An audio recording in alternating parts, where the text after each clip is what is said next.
The Magic Podcast, hosted by Lloyd Barnes, Craig Petty, and Peter Turner's sex toy, Pig Cake.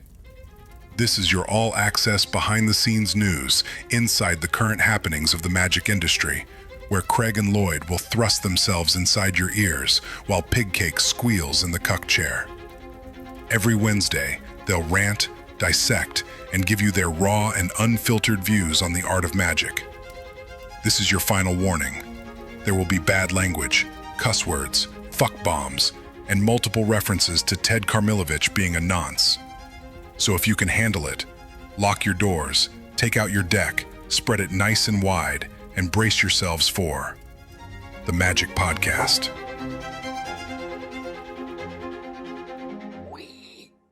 Welcome back to the Magic Podcast. It is, what day is it? It's kind of like the 8th of July that you're watching this. And so we are celebrating American Independence Day by having here with us the man, the myth, the legend, the real American himself, the one and only Pig Cake, along with the Welsh Wonder Wizard, who couldn't give a shit about the 4th of July and just wants to sit there fiddling with his deck. He is the one and only Lloyd Barnes. Between the three of us, we are the worst fucking magic podcast on the planet. Hello, boys. How are you?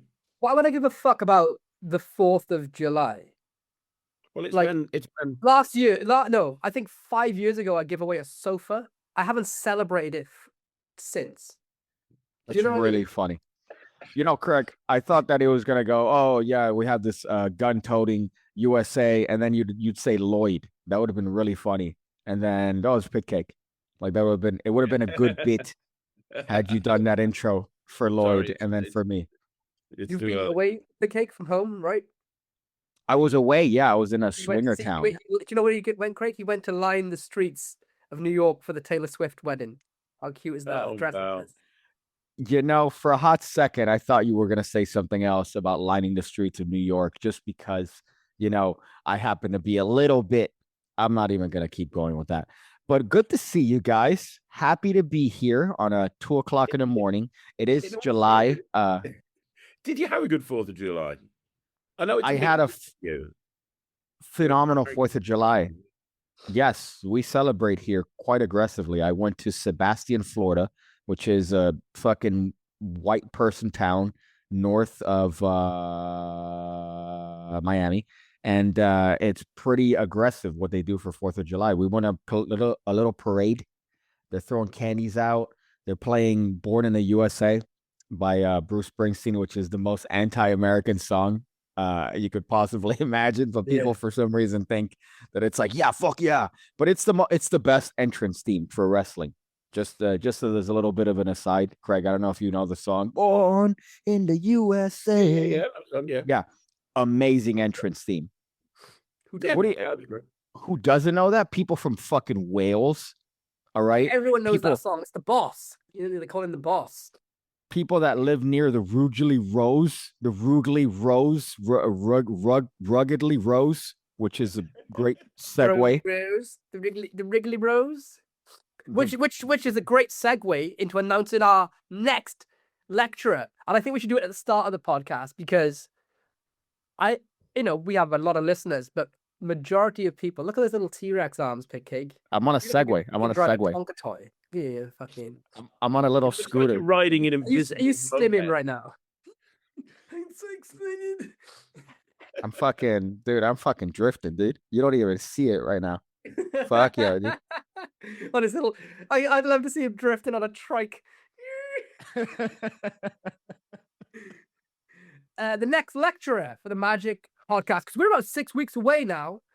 I know, it's so fucking We start exciting. ramping up our promo game. Oh, yeah. This week, I'm going to be like all over it like fucking melted butter. I'm going to be all over it like fucking...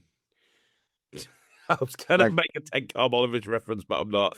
Go on, All talk. over it like James Randy bottom next to 16-year-old boys. Fucking Gary Glitter. Were they 16 or were they older? The ones that he BJ'd.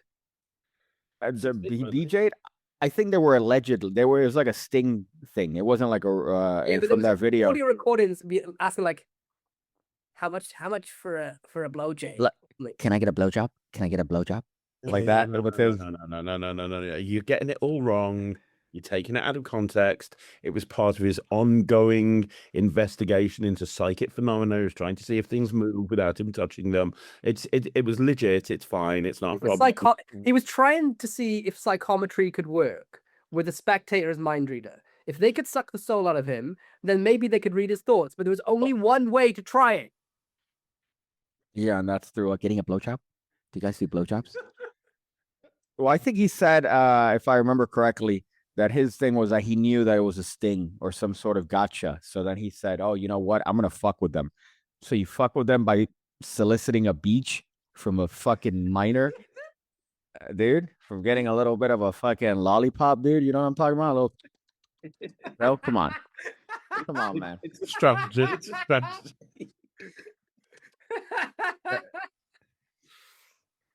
So we should announce the next lecturer. Yes, let's do that.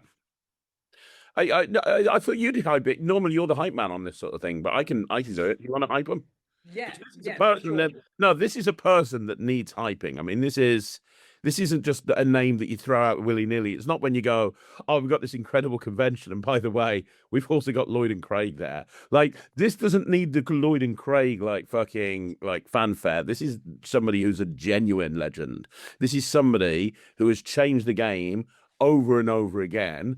And when it's all said and done and all the smoke has settled and all the dust has cleared, and in 100 years' time, when they look back at this moment in Magic and they look back at what was good and what was wrong, and they bring up the Mount Rushmore of Magic and mentalism right there on that fucking side of that massive fucking cliff, will be him and him only, because he will have bitch slapped everyone else that they even dare to fucking enslave on the cliff. This is a guy that is a man amongst men. This is somebody who needs an introduction that makes people realize that this isn't just anybody, but this is this is the king of the fucking Welsh. This guy is your fucking king. And he is Welsh. He is Welsh. I always forget this. So to set the scene, we've got a couple of great lecturers that you already know have been announced. And if you haven't been catching up, you haven't caught up today, we've got the first one announced was Ben Williams was first. So Ben Mofo Williams, as he's known online, who has you know the guy called Jeff Akuri, the stand-up comedian on Facebook and Reddit, and he's like the most viral comedian in the world. Ben was in the audience at one of his concerts. He gets called out on stage. Hey man, what's your name? What you do for a living? Oh, my name's Ben. I'm a magician. Can you show me a trick? Ben gets up on stage, performs a trick on him. It's the most, this guy, Jeff Curry, who was like the most viral comedian on the internet. It's the most watched clip. It's like 220 million views. And it's Ben performing on him.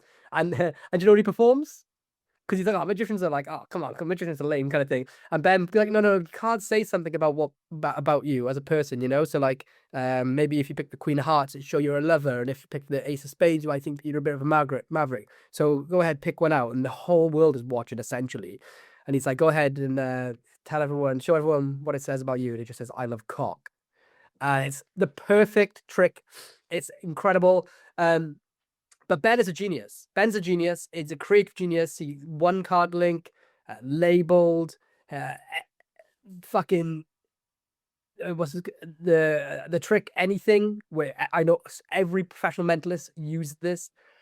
So Ben is just a hero of Magic to me. The next lecturer we announced is the fucking craziest performer in the whole world. He basically is a one-man army / show. And that's Kieran Lefevre, or Kieran Johnson, who's a resident or part of the cast for The Greatest Showman in London. And he can do everything from regurgitation acts, bubble shows, to the wildest magic you've ever seen. He's known as well as some of the best, like he came up with the Cuban ball. He's the guy that came up with Card in Ice, which is one of the 6 tricks in Joshua Jay's 6 Impossible Things. So aside from just being an absolute gargantuan performer, he is an even better creator. He's just very blessed. I'm very jealous of him, and he's just amazing. He's doing like 2 shows, I think, for us. Then we've got us 3 all lecturing. So we're getting Pig over from Florida for his first lecture, his first international lecture.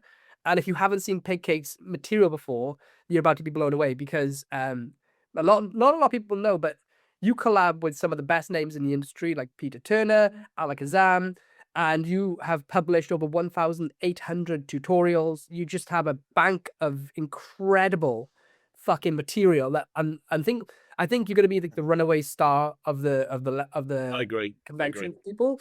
No, I'm gonna be hammered, dude. You don't even know, dude. Right now, you guys made a lenses mistake. that have a zoom function on for you, though. Okay. Maybe microscopes we could shoot it with. So your first touch left, Ben Williams, Kieran Lefevre, Pig Cake, his first international lecture. Craig Petty needs no fucking introduction, but he is multi-time Penguin Creator of the Year, kicked out of the Magic Circle twice, probably a third time. You have released the best-selling tricks of the year for the last fucking I don't know how many years. You've done Chopped. done it, got the t-shirt in every which way sense of the term itself. Then I'm doing a lecture, and now I think we have 2 more lectures announced. The next one is I get so you guys have heard me talk about certain magicians in the industry. This magician, I am too nervous to talk to. I've known him for a long time, for a good couple of years, a long time. He is one of the pillars of British magic. He's consulted for everyone. He's an actual genius, hilariously funny, and he's one of those people that I think one of the best testaments to a magician and their ability to create and perform is, do people actually do the material? And people perform this guy's material. There's not one magician I know that hasn't done a trick by this person. I need to fault it then. But I'm still too nervous to talk to him on the regular because to me he is a god. He's a giant of magic, and he's planning to do a lecture which is incredibly clever in every sense of the world. He gave me a little snippet of it at the session convention. I was just kind of like, oh, my mind was literally on the spot, just going like with everything he said. So should we announce the name for the first time, the next lecturer at the Magic Con 2026? Ready, Craig? Ladies and gentlemen, boys and girls, children of all ages, the next lecturer at the Magic Con in August 15th, 16th, 2026 is the legend himself, the GOAT, the one and only Mark fucking Elsdon. Holy shit balls. The guys. I don't think people realize how blessed we are to have Mark Elsdon. Even if Mark came as a guest, I'd be shitting my pants. Yeah. I get nervous every time. I find it so funny when I go to the session and you're there, because I know Mark's always at the session and you're there quite a lot. And I just see you, like, Mark will be there, you'll be there, and you'll be just trying to psych yourself up to even walk over to him. And I don't know why, because Mark's the friendliest, nicest guy in the world. He would speak to anyone and he loves magic. He's the guy that comes up to you at the convention and goes, watch you have this. to come and watch this. And he takes you to people because he loves magic so much. He'll just grab you and bring you over to something because he just wants you to see this unknown guy that's just sitting in this convention that no one's ever heard of before. No one ever knows. And Mark's taken the time to sit down with them as an equal and look at their material, and he's got so excited about it that he's grabbing people like Lloyd Barnes, who's shitting himself trying to speak to Mark, over and saying, look, you've got to look at this. This is incredible. That tells you everything you need to know about this man. He loves magic. He loves advancing magic, and he loves raising people up. And in an industry where social media is constantly pushing people down more than ever before, that is a fucking rarity. Yeah, Mark knows everything and everyone, and aside from that, he has some of the best creations ever. He showed me this one thing, and I hope he's going to show it at the lecture. But it's like 2 years ago at the session. Have you seen the thing he does with coffee sleeves? Have you seen that thing? He does this thing with, like, it's just incredible. Another one of his thousands of his creations. He takes 3. I won't spoil it because you've got to see it. He takes 3 coffee sleeves, and he does something like slow motion and visual with them. And you know, I'm obsessed with that type of magic. And It Mm. fucking rewires your brain. You watch it, you're like, what the fuck just happened? And it's beautiful. He's the type of guy that has like he's the type of creator that has, you hear of like these classic, I want to say like not not bar scams, but he has a lot of magic which looks and feels like casual pub setting pub scams, but they always have like these genius magic uh elements and concepts behind them. And every time you watch something by Mark Ellison, you always think like, oh fucking hell, I cannot wait to do that, or that's the most intelligent thing I've ever seen. He like his Ouroboros release. Did you ever see that? That's fucking Yep. genius. I mean, Mhm. I'm not. I'm just gonna. I could just wax lyrical about him. What's that routine he does? I'm trying to find it because I do it and I can't remember the name of it. The one where it's a multi-phase routine where he turns the spectator into the magician. Oh, so I remember the name. I know the wrong name for this because I always call it Limelight. It's not Limelight, but I've learned the name of this wrong. So No, it is Limelight. It is Limelight. No, Because- No, I've just looked it up on Vanishing Ink, and it was part of a download called Elsden with a 3, and there's 3 routines in there, and one of them is called Limelight. I'm looking at Vanishing Ink's website. No, but it's not. But the name for it is called like Envision or something like that. But I learned the name wrong, so I know the wrong name. Well, Like, on Vanishing Ink's website, Limelight, this is creator Mark Elsden's favorite effect he's ever created. You cause the participants to instantly become the most interesting person in any gathering. Without any advanced training, you take a volunteer and gift them the ability to perform absolute miracles with a pack of cards. They can divine selected cards from other participants, tell someone else which card they're thinking of, and do incredible versions of Akan. Yeah, well, well, it could be. I'm sure I've been corrected like 10 times on the name, but it's hard coded into. Regardless Right. of what it's called, it's incredible.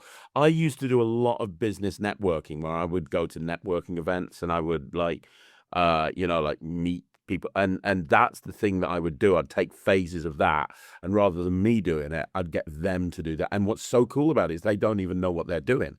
It's Yeah. not like a dual reality thing where, oh, okay, they're in on it and you're instant stooging them. No, they haven't got a fucking clue.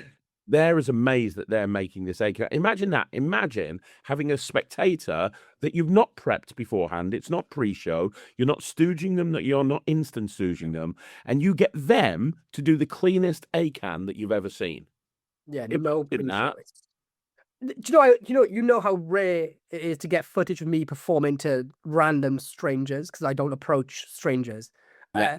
That effect is one of the only pieces of footage that I have of me performing to people. That of a trick that's not mine, because the times that I go out and perform, it's normally like I fucking force myself to do it for a trailer or something. I have to have like I've said this before. I'm a fucking goal oriented person, so the rare occasions that I do is for a reason. That's literally one of the only, I think possibly the only trick that's not mine that I performed on strangers. That's how that's so. Ben Williams, Kieran Lefevre, Pig Cake, Craig Petty, Lloyd Barnes, Mark Elson, and we still have another lecturer, possibly 2, depending on logistics, to announce for the Magic Con on August the 15th and 16th. And tickets are £50 Ridiculous. 50 quid. 50 for 2 days. fucking for both days together. 50 quid. Yeah. Find a brother. find a convention that's going to deal with that many acts. You're not going to, because we're stupid. It's a Fucking. It's actual brain rot that we did the price of that. We probably could have charged 150, made the exact same amount of sales and everything, but it's all the profits that are left would go into the court case. Yep. Which is probably why we Fuck yeah. it either shows our confidence in Craig winning, or we're just retarded with money. I gotta say, I think judging by that conversation you guys had a couple podcasts ago where it's like, dude, are you sure you got the venue? We've already announced a bunch of lectures. Oh, yeah, hold up. Let me just fucking okay.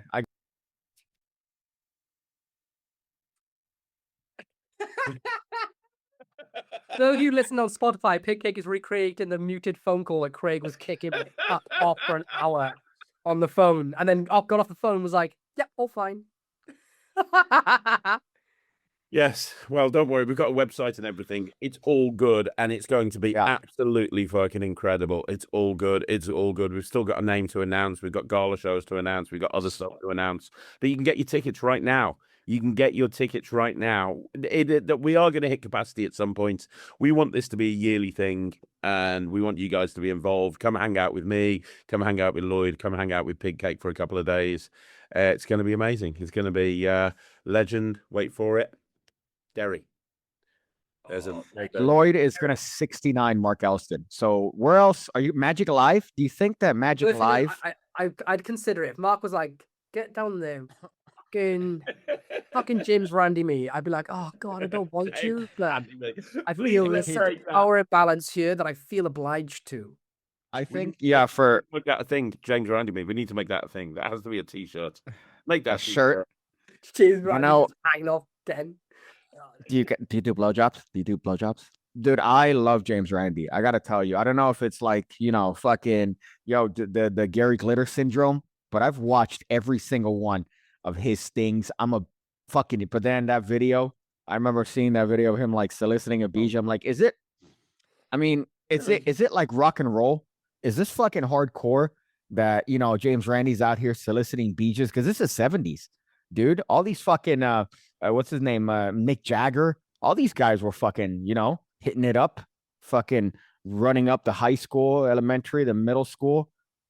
Fucking, is it all right? DJs in the 70s was kind of like Dubai chocolate, like it's like, oh yo, I heard Yeah. Billy's down there. Like, you got to try out soliciting DJs, man. It's the cool. Oh, what?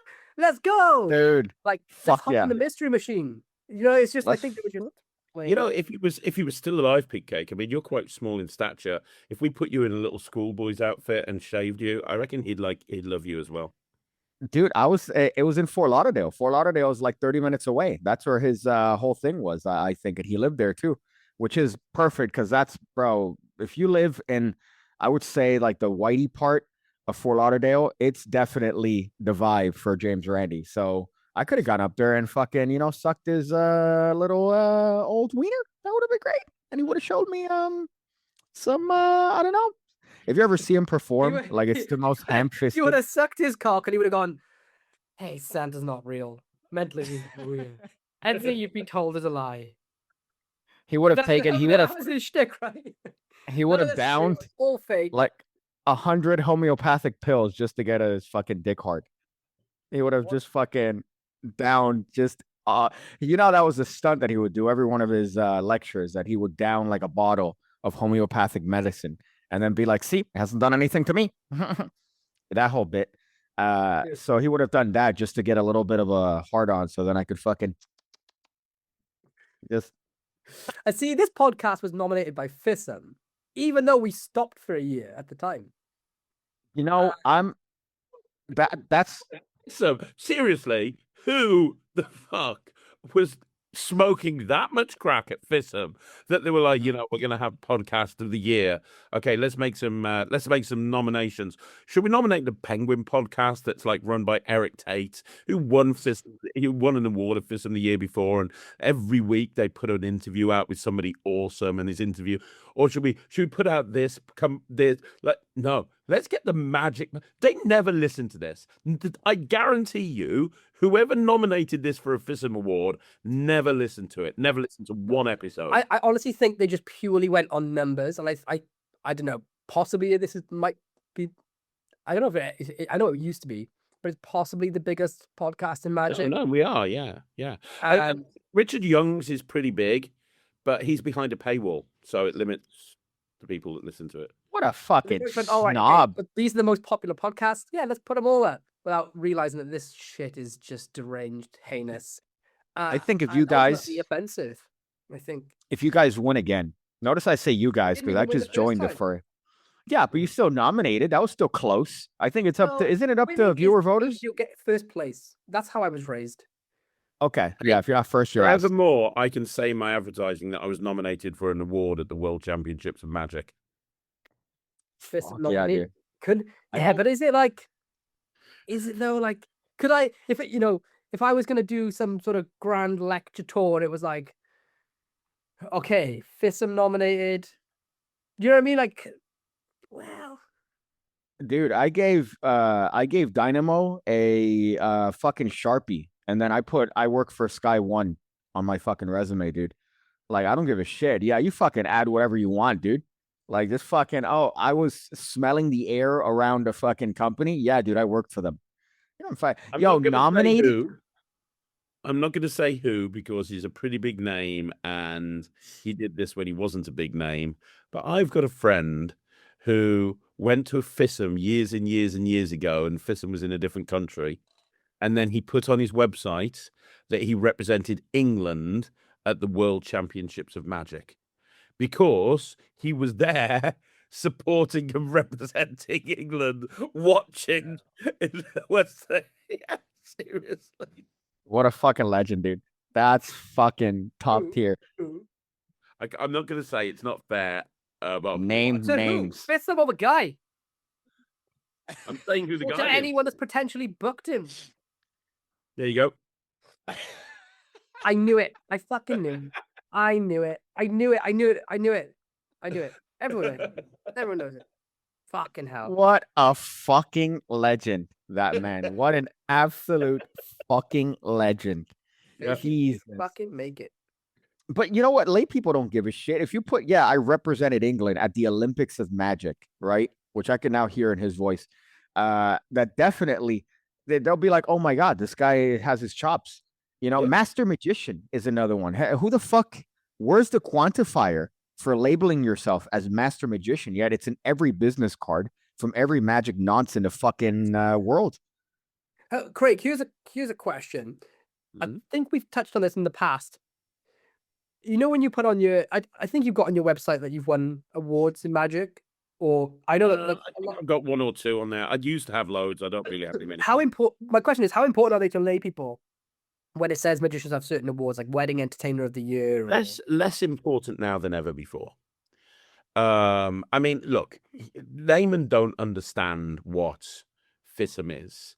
To them, saying you won a Not FISM, but like any award. Yeah, saying you what the thing is these days.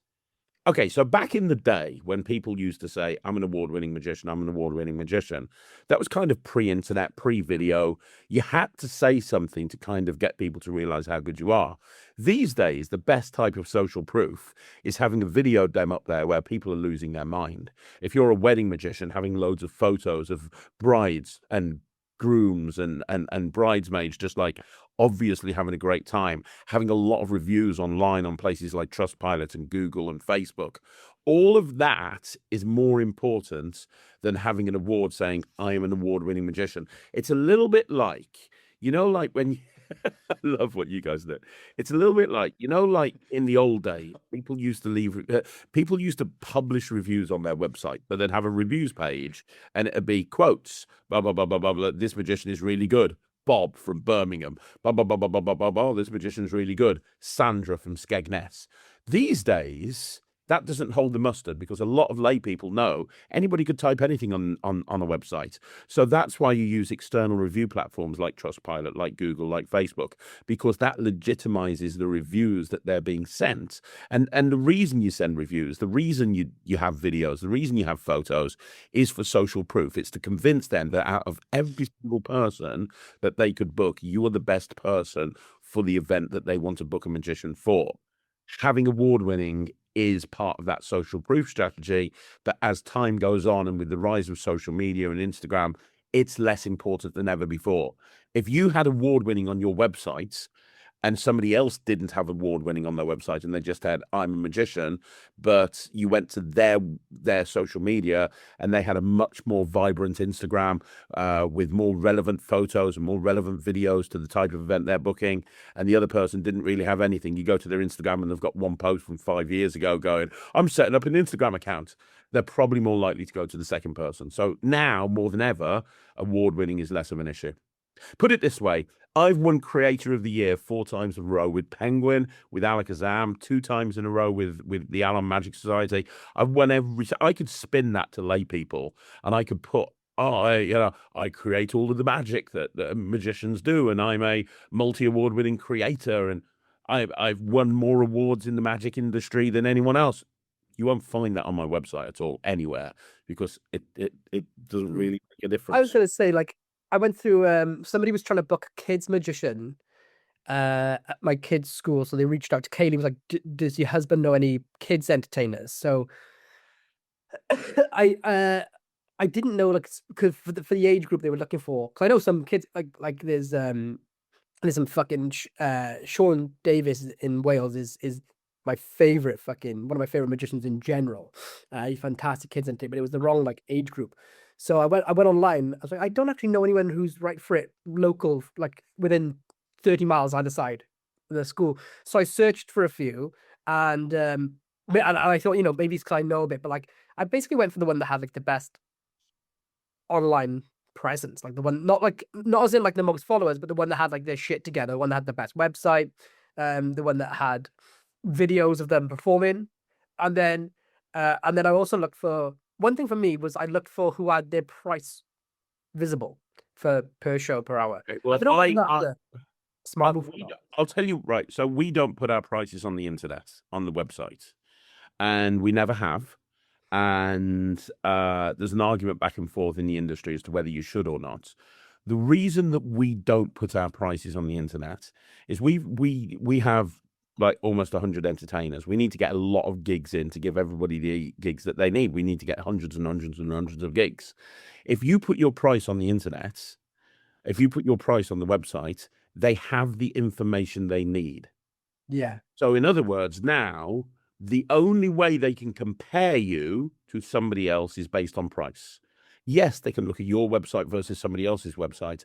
If we make our website look really good and people want to find out about how much we are, but our prices aren't on the website, they have to email or phone in or WhatsApp in order to check those prices. That then allows us to have a conversation with them, whether it be over email or be over phone call, finding out specifically what they're wanting, and then selling them specifically what they need for their event, as opposed to just showing them generic photos and generic videos. So, like, say, for example, they email in and they go, hey, I'm looking for a price, please.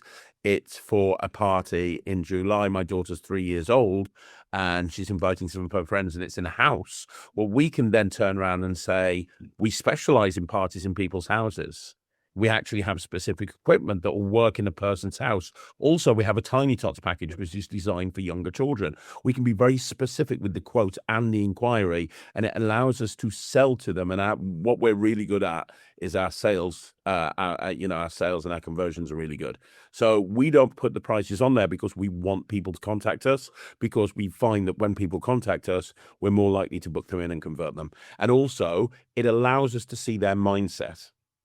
When people send an inquiry, whether it be by phone or email or text or WhatsApp or whatever, or a messenger, they typically open one of two ways. They either say, I want a price, or I want to check availability.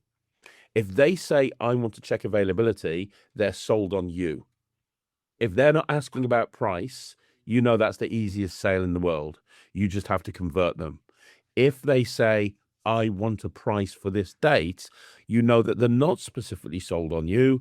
They're wanting a price. They're probably price shopping. So the approach to that client when they inquire with that sort of thing is very, very different than it would be if they were asking if you're available. So it allows us to be very laser targeted with our approach.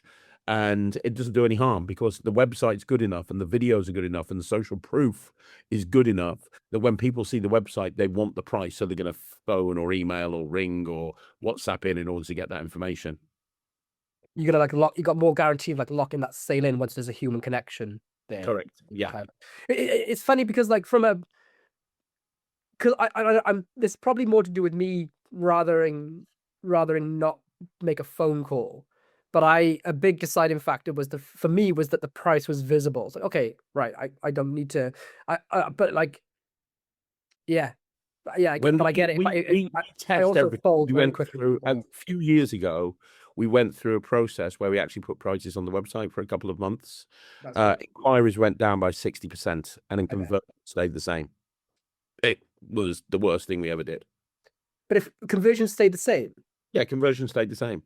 so you had the same amount of bookings. Yeah. We had less bookings. We had massively less Okay. inquiries, and we had less bookings, because what would happen is if people just look at our price cold on the website, they might assume, well, that's too expensive, I'm not going to pay that. If they just see it's this price, oh, I'm not going to pay that, I'm Yeah. not going to go for that. But if they email in or they phone in and we tell them the price, we have the opportunity to explain why the price is that and why we are the best option. And it allows us to target those reasons to because here's the thing, what a good pitch, what a good website should be painting pictures. It always drives me up the wall when I see magicians' websites, and the majority of the photos are of their entertainers just there looking like they're having a good time, like guy in a suit. Yes, Pigcake's describing the exact thing that I hate, right?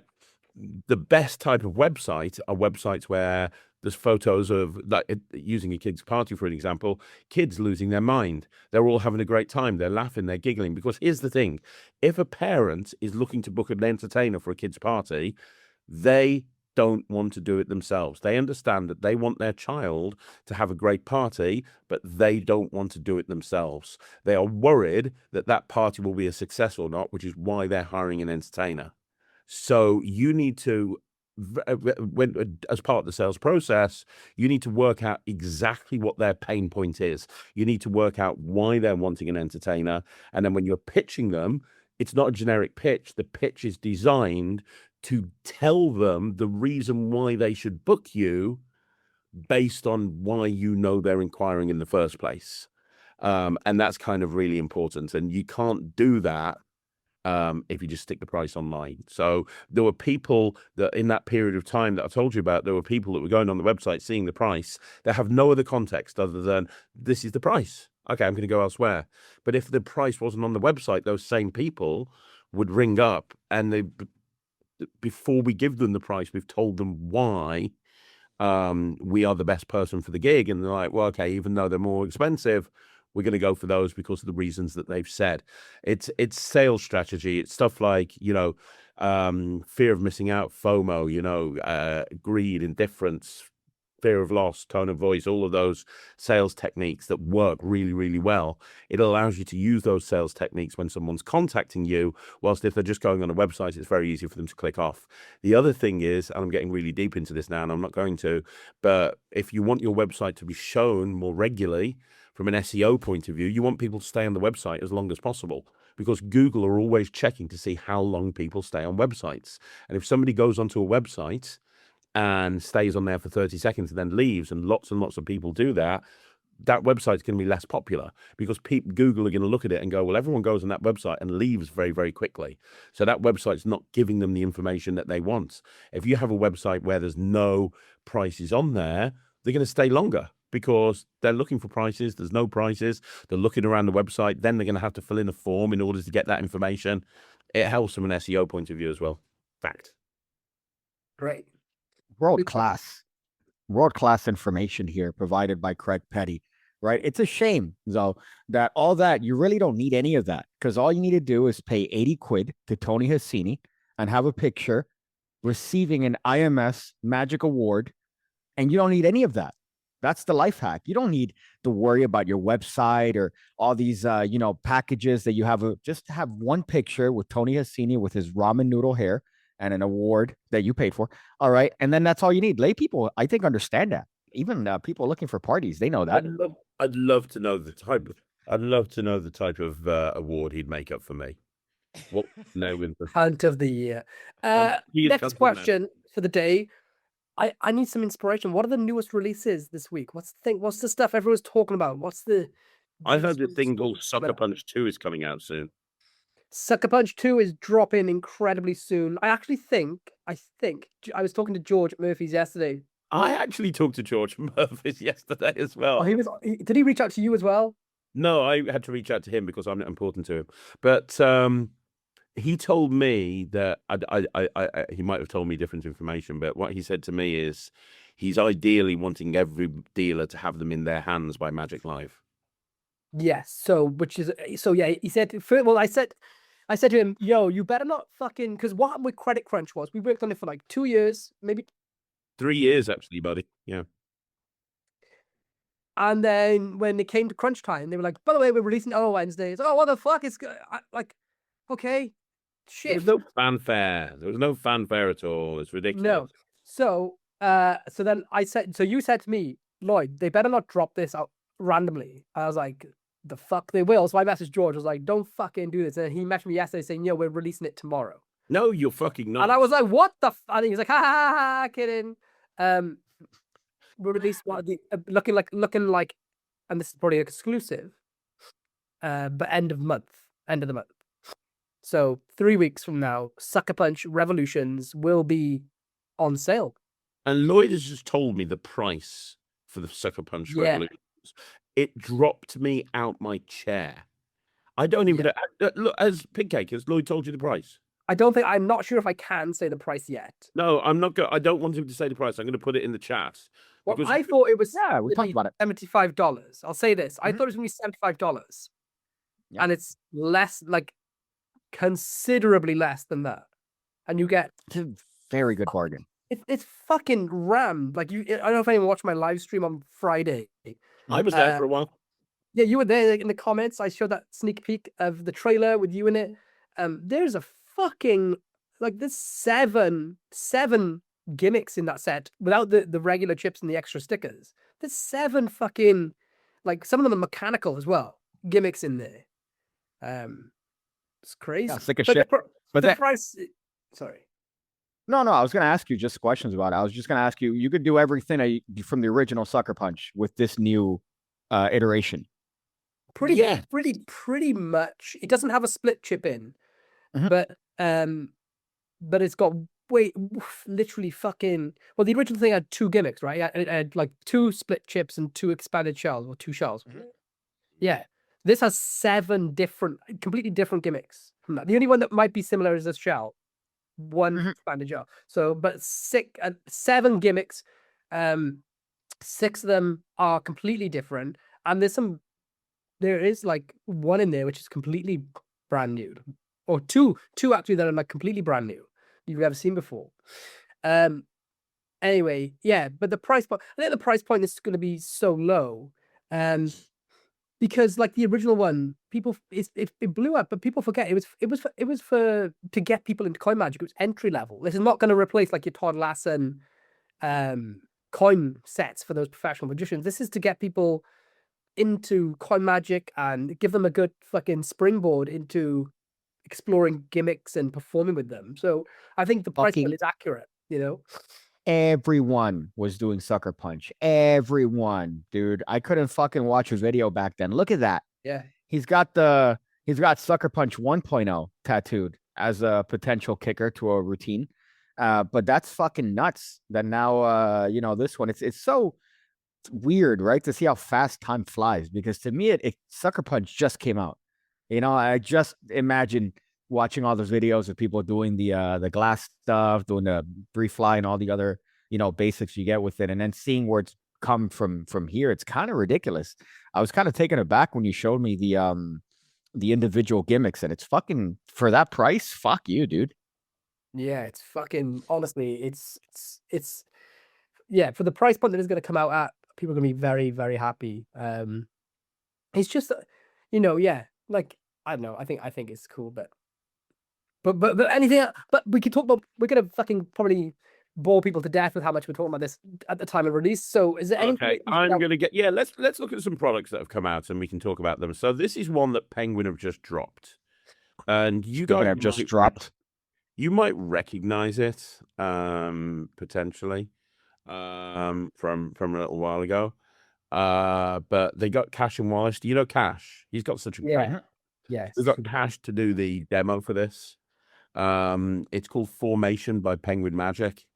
And basically you take out a card from your wallet, and it's just it just looks like a flattened set of AirPods. Oh, I've seen this release before. Yes. So it came out before. Penguin now have the right. By Elliot Gerard. Well, yeah, you won't see Elliot's name on there anywhere. I'm not too sure why. Well, I am sure, but I'm not going to get into that. But Why? huh? Why is his name not on there? As far as I'm aware, They steal it. no, Penguin are not stealing. They don't do that. No,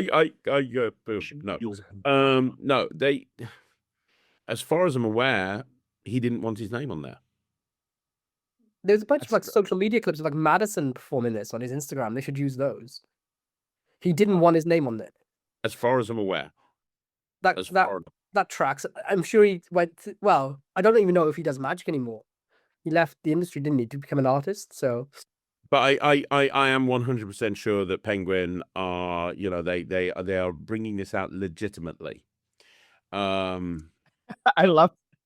I'm sorry. I just love reading the description of this because it's so funny. Like how little they want to say the word AirPod Pro or AirPods. That they're like, formation is designed to look like popular earphones. And also the other part that I love pops into a because 3D headphone case. yeah, a 3D headphone case, and then it's like, oh, you recognize these, don't you? These are Alibaba headphones. Yeah. But then I love too that they have to have the little like ender that says, by the way, headphones and headphone case not included. Because you would have some absolute fucking whopper buy this for $14 fucking and be like, dude, I got the kit, I got the trick, but there's no AirPods in this shit. Dude. Yeah. What? Oh, fuck. What? How am I supposed to do this, bro? Penguin Magic, bro. But such a visual effect. I love this. I saw this on Instagram the other day after having seen it years ago or forever ago, actually. And it's such a fucking, I love this sort of shit that it's just instantaneously visual, something recognizable, right, to absolutely everybody. This is the sort of stuff that I love when people come up with, because this is the sort of stuff that you sort of hit yourself. Like, why didn't fucking I come up with that? Just because it's such a easy concept to think of. Okay, yeah, I have this flat pack thing. Let me just turn it into something that I'm going to use. Like sort of useful magic is the, I guess, the term for it. And if you look at the demo, Cash and Wallace did a great job on it. Like the demo is really, really good. You can just, I believe that he changed the handling of it as well, and has added bits and pieces to when it first came out. So good, yeah, man. He's fucking ridiculous. I think I saw him in Magi Fest years and years ago, Kashan, and he's just such a fucking one of these guys that everything that he does is the sort of stuff that looks like it would be edited. But it's not. It's just ridiculous. Like, it's just visual eye candy. It's tremendous. He's got that really cool through Penguin, that really cool ambitious card, that visual ambitious card that you use Penn and Teller Fool Us, which is just beautiful. It's just beautiful. I just love this. I love. But then let me ask you something. I think, Craig, you probably have a little bit more insight on this, right? So obviously from this, just you can't mention AirPod. Right, you can't say, "Oh, it's going to turn into." No, I mean, I've always Probably been. can. I think it can. But the Lego ones, for example, all the Lego stuff, right? I've seen some sort of advertisement or these ad copies that they say, "Okay, these are recognizable square, fucking form-fitting blocks." And then some really interesting. You know, when Ryland went on America's Got Talent. And he went into the live semifinals, and he was doing a trick where he got one of the judges to Heidi Klum to think of a Lego set, and then he went back on stage and he took a load of Lego bricks, and he literally just kind of went, and it turned into the Lego set that she was thinking of, and it was sick. It was a really cool moment. It's a great trick. But like we were over in LA for 2 weeks, like rehearsing every single day in front of everybody in AGT. 10 minutes before he went on stage, the producers came up to him and went, and bearing in mind he was 10 at the time, the producers came up to him and went, "Okay, Ryland, we don't want you to say Lego because like we just can't have you saying Lego." And I said to them, I said, couldn't you have told him that like in the months leading up to this performance, rather than just telling him to take an integral part of the script and complete 12 years old, 10 minutes before fucking 10 he was going on stage, and they walked off and he was welling up. He was like really upset. He's like, I don't know what I'm gonna fucking do. love Lego. No, it was What like, do you- he knew that he'd been doing this long enough to know that if he's focusing on not saying Lego, Mhm. it would screw up his timing and everything else. And he said, "What shall I do?" And I went, "Just fucking say Lego." Yeah, He went, fuck "I've off. been told not to." I'm like, "It's live TV, right? What are they going to do? Fucking shut it down in the middle of your act?" I'm like, "They're not going to do shit all. Just go out and say Lego. Let their lawyers deal with it." If it's There's gonna a go certain back thing on. about doing stuff like that. It's like sometimes you may as well just say the word anyway. Have you seen, like when it's like because some things are just synonymous, right? Like if you blur out the F word but you leave the F at the beginning, you make everyone think it's the word fuck anyway. Like not you make people think of the word fuck when you blur it out. You know what I mean? It doesn't mean it's like censoring words is quite often irrelevant entirely because everyone knows. Like if you say there's been like a case in the news or a court case going on, and a certain person's name has been censored, you know, like when they have gagging orders on like celebrities or whatever, if there's been like some sort of fucking thing, so you can't name them, then it makes sense to censor because because people generally don't know who you're talking about. You're alluding to someone and no one knows who it is. But when it's like certain stuff, do you see that thing on the American one of those American like new morning news channels and Microsoft fucking sent them their tablets to use, and they all just called them iPads. And then they were like, right, we're not sponsoring the show anymore. Fuck you. So Yeah, fuck you. Well, it could be I mean, for that, it's an advertisement thing for I imagine AGT that it's like, yeah, they're not paying us. Lego's not fucking getting free advertisement on our dime. advertising And Lego though, it's like how much you know what I mean? it's so dumb though. But it's also, what the fuck are you supposed to say? Oh, I have these recognizable building blocks, and I want you to select any one of these recognizable building blocks, Heidi. Perfect. All right. Oh, look, it changed into the formation of a fucking, like, it just ruins the That's whole. exactly what they wanted him to do. Yeah, it's so dumb. Here you It's- can it's- see these things that really hurt when you step on them. They stick But- together. Parents hate them. Okay.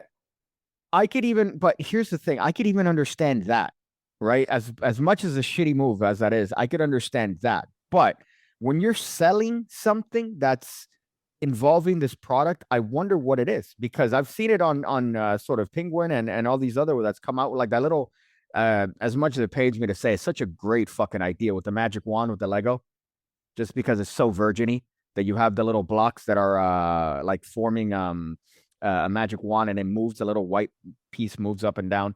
Oh, you have it there. Yeah, such a fucking clever bit there. But what you're selling technically Lego pieces, right? I guess that you can't call them Lego for that. I don't think you can. I think Lego get really bitchy about it, and I don't understand why. Because if you've got a product, like surely the more people that mention your product name, the better. Like, Yeah, anytime a company, we know there's other versions of Lego. We know there are.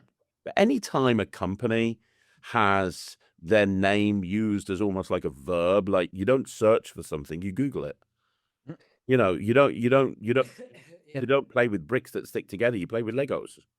Like you. But I mean, Kleenex. possibly the reason that they're so militant on their copyright, you know, on that is possibly why it's still synonymous to use the term. Possibly. Could be.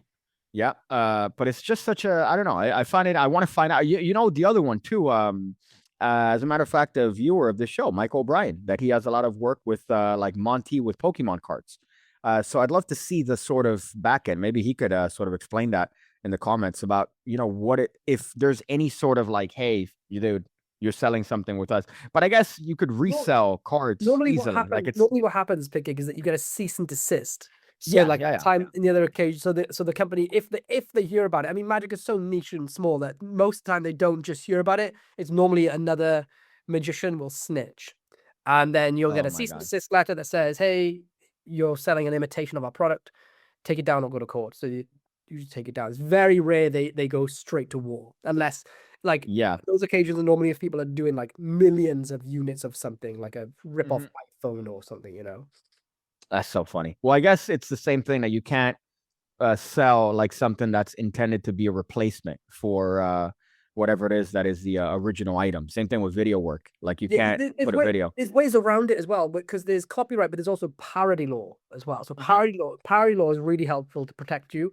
It's like, say you had you wanted to use the Coca-Cola logo. Like, you could put it, if you change the logo so it didn't actually say Coca-Cola and you put it on a t-shirt, you can get away with that under parody law, because A, it's not the Coca-Cola logo exactly, but B, it's not being used for its original intention, which would be to label a drinks bottle. You know, it's akin to that. So if you had Lego bricks, for example, and you called it Lego or Lega or something, and those bricks strictly did not stick together. It was just a full toy car, and it looked like it was made of Lego bricks, but it was just lines cut into it. Under parody law, there's an argument to say that, well, it's not using the name, and that's not Lego. That is a toy car. That's not bricks that stick together. So, whatever the context is going to be, you can often skirt certain situations by being like, well, this is protected under parody law, so go fuck yourselves. Yeah, I figure that there's some leeway there, but it's interesting. I guess Magic is such small fish that they really probably wouldn't give a fraction of a fuck, right? If a bunch of magicians are selling something saying, "Oh, these," but I don't recall if they changed it, but I do remember seeing the term Lego specifically under one of these products that came out using Lego. But it's the same thing with Rubik's Cube, no? Or Rubik's Cube is not necessarily it's the name of the actual thing. It's not the object, it's the name of the brand that represents this puzzle cube. So it's the same thing.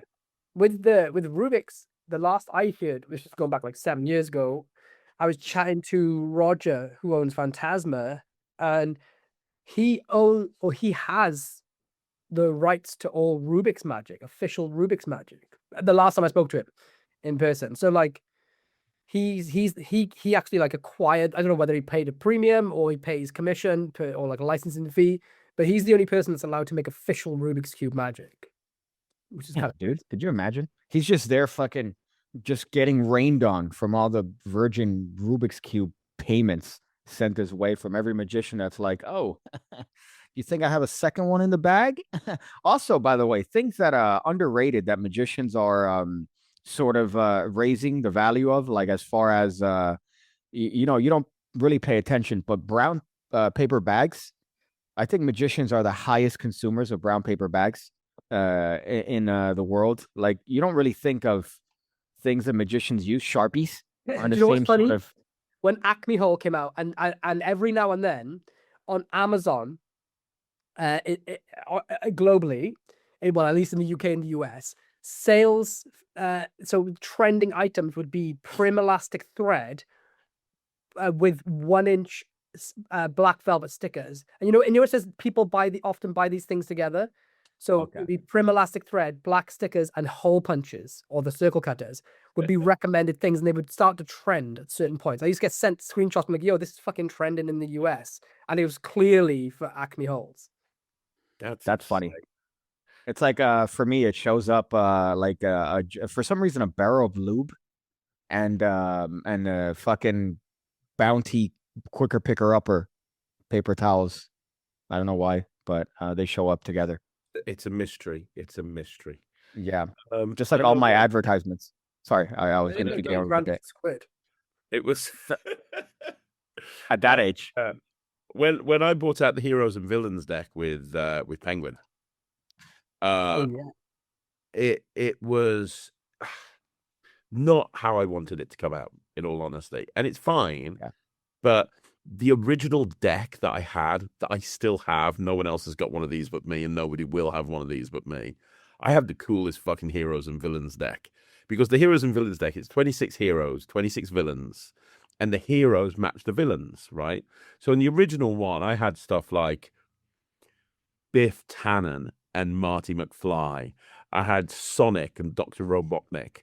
I had like Superman, and I had Lex Luthor. I had the Joker, and I had Batman. I had Hulk Hogan and Andre the Giant. I had the coolest fucking deck ever.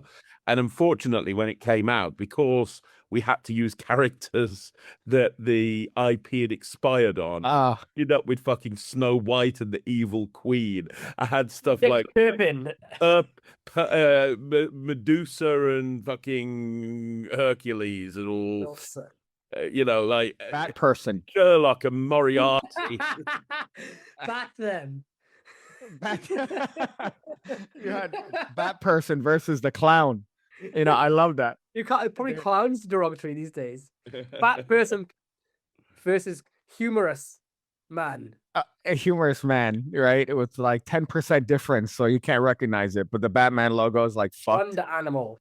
Wonder Animal. That's so good. Yeah, that sucks, man. Fuck. Yeah. Because you It was can't. not. The But Panther. Oh.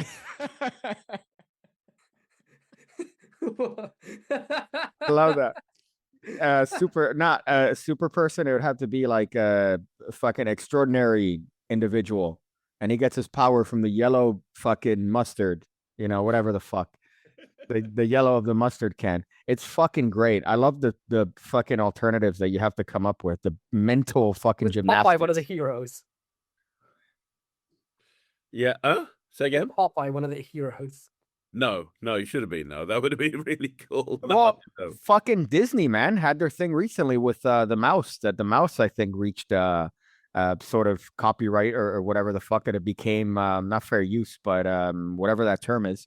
And is also the copyrights expired. yeah, Winnie. Yeah. They had a bunch of horror movies. I might be wrong because I was looking into copyright a lot when I was doing the Heroes and Villains deck. Do you know how hard it is to go through history and find all of the fucking characters that people will recognize that it's expired, the copyright on them? I spent so long doing this. It was driving me up the wall. I'm fairly sure when I looked at Mickey Mouse, it was just expiring or it was about to expire, but it wasn't the Mickey Mouse that everyone knows. That doesn't expire for about another 15 years. It was specifically the Mickey Mouse from Steamboat, whatever it is. Willie. Steamboat Willie, the very, very, very first one. So it was that look of Mickey Mouse, not the one that everybody knows these days. Yeah. Which is why they came out with the fucking. I hate to be a virgin here, but they came out with a great game based on a little mouse design. And then Winnie the Pooh, they had a bunch of fucking like D-level horror movies with Winnie the Pooh and his fucking, which is weird because he's not wearing pants around, so kind of odd. Did you see this, by the way? I have a holster for my nicotine pouches. Is that not the most American thing you've ever seen in your life? A fucking Born in the USA, man. born in the USA.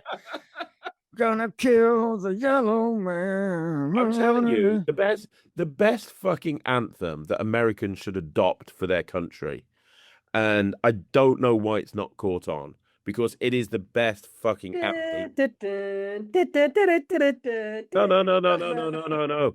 Remember that? The guys that made the Book of Mormon and South Park made that puppet film that was fucking hilarious. Yeah, America, fuck America, fuck yeah. That needs to be that needs to what's playing on the 4th of July. Forget about all the other shit. America, fuck yeah. That's the one. While this right here, that move. Apparently, I didn't watch the game yesterday, but Belgium destroyed the U.S. and they kept doing that little dance.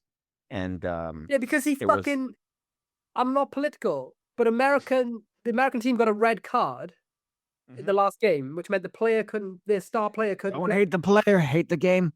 All right. And then the fucking president of America called up FIFA and was like, unban this guy.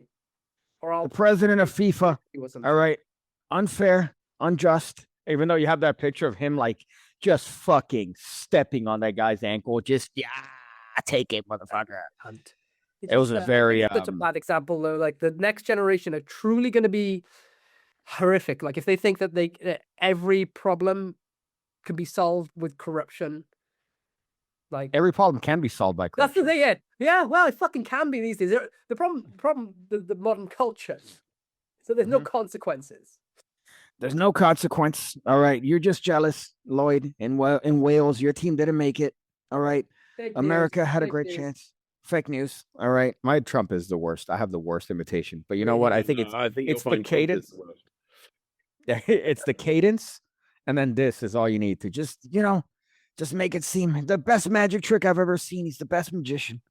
Oz Perlman. Fuck, dude, I cannot believe that video exists. He was that good. He knew the shooter was coming. He should have known. He should have known. He should have used his extra reason. What was the I forgot what term. Protection against the dark arts. I would use that in my marketing, right? How fucking great is that? You have like people like losing their minds, fucking reacting, all these celebrities, and then you have Trump looking over his shoulder, not giving a shit, and then fucking oh shit, fuck, there's a shooter. That would have been the best marketing video. I would have used that. I was thinking, by the way, earlier when I was doing this whole thing, how funny would it be that all your pictures on your website, like when you're advertising yourself as a magician, performing for people, are fucking flashing? Would that not be so funny? Like, oh, they catch you like, these high quality pictures and you're mid pass, or like their fucking palm card is showing like a little bit. I think that would be such a funny thing. Like you're fucking double split a little bit. You're showing a card and then it's like fucking like this, all your pictures on your website. I might do that if I ever fucking decide to. The problem with working weddings is that you've got photographers fucking everywhere. And very early on, I realized I need to keep an eye on those motherfuckers and drop into next week if I fucking have to. Because very early on in my career, somebody, I did a wedding, wasn't really giving a shit about the photographers. They were doing their thing. I was doing my thing. And the bride contacted me afterwards saying, that was amazing. You're great. Thank you. We've put a load of photos online that, feel free to share any that they've got. And there was some really nice photos. And then there was one that the bride, the fucking stupid fucking photographer took from behind my head with and I know why I used it. It's because there were a bunch of people in front of me and they were all like, oh, so it was a really good pic. But he caught me doing the $100 bill switch, and the thumb tip and the two bills. He didn't know the context. He didn't know what was going on. I'm like, that's just fucking completely exposed that trick. He was using it because of the reactions of the people in front, but it was, and it made me realize I need to be I have conversations with photographers now when I see them beforehand, before I even start.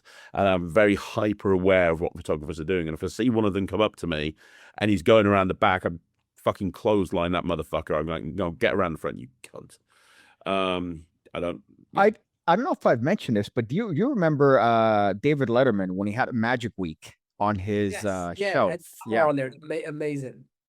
Yeah, but then because Michael Atmore had an interview with Penguin after where he talked about his thought process of doing that interview and how sort of David Letterman hated magicians, so he made it so difficult for them to perform. So he didn't even have them fucking like I watched obsessively Johnny Carson and magicians like Dean Dill perform, and Johnny Carson had such a respect for magicians that he would, emphatically give them an introduction because they were like mates. He would hang out with these guys, and he was a performer himself.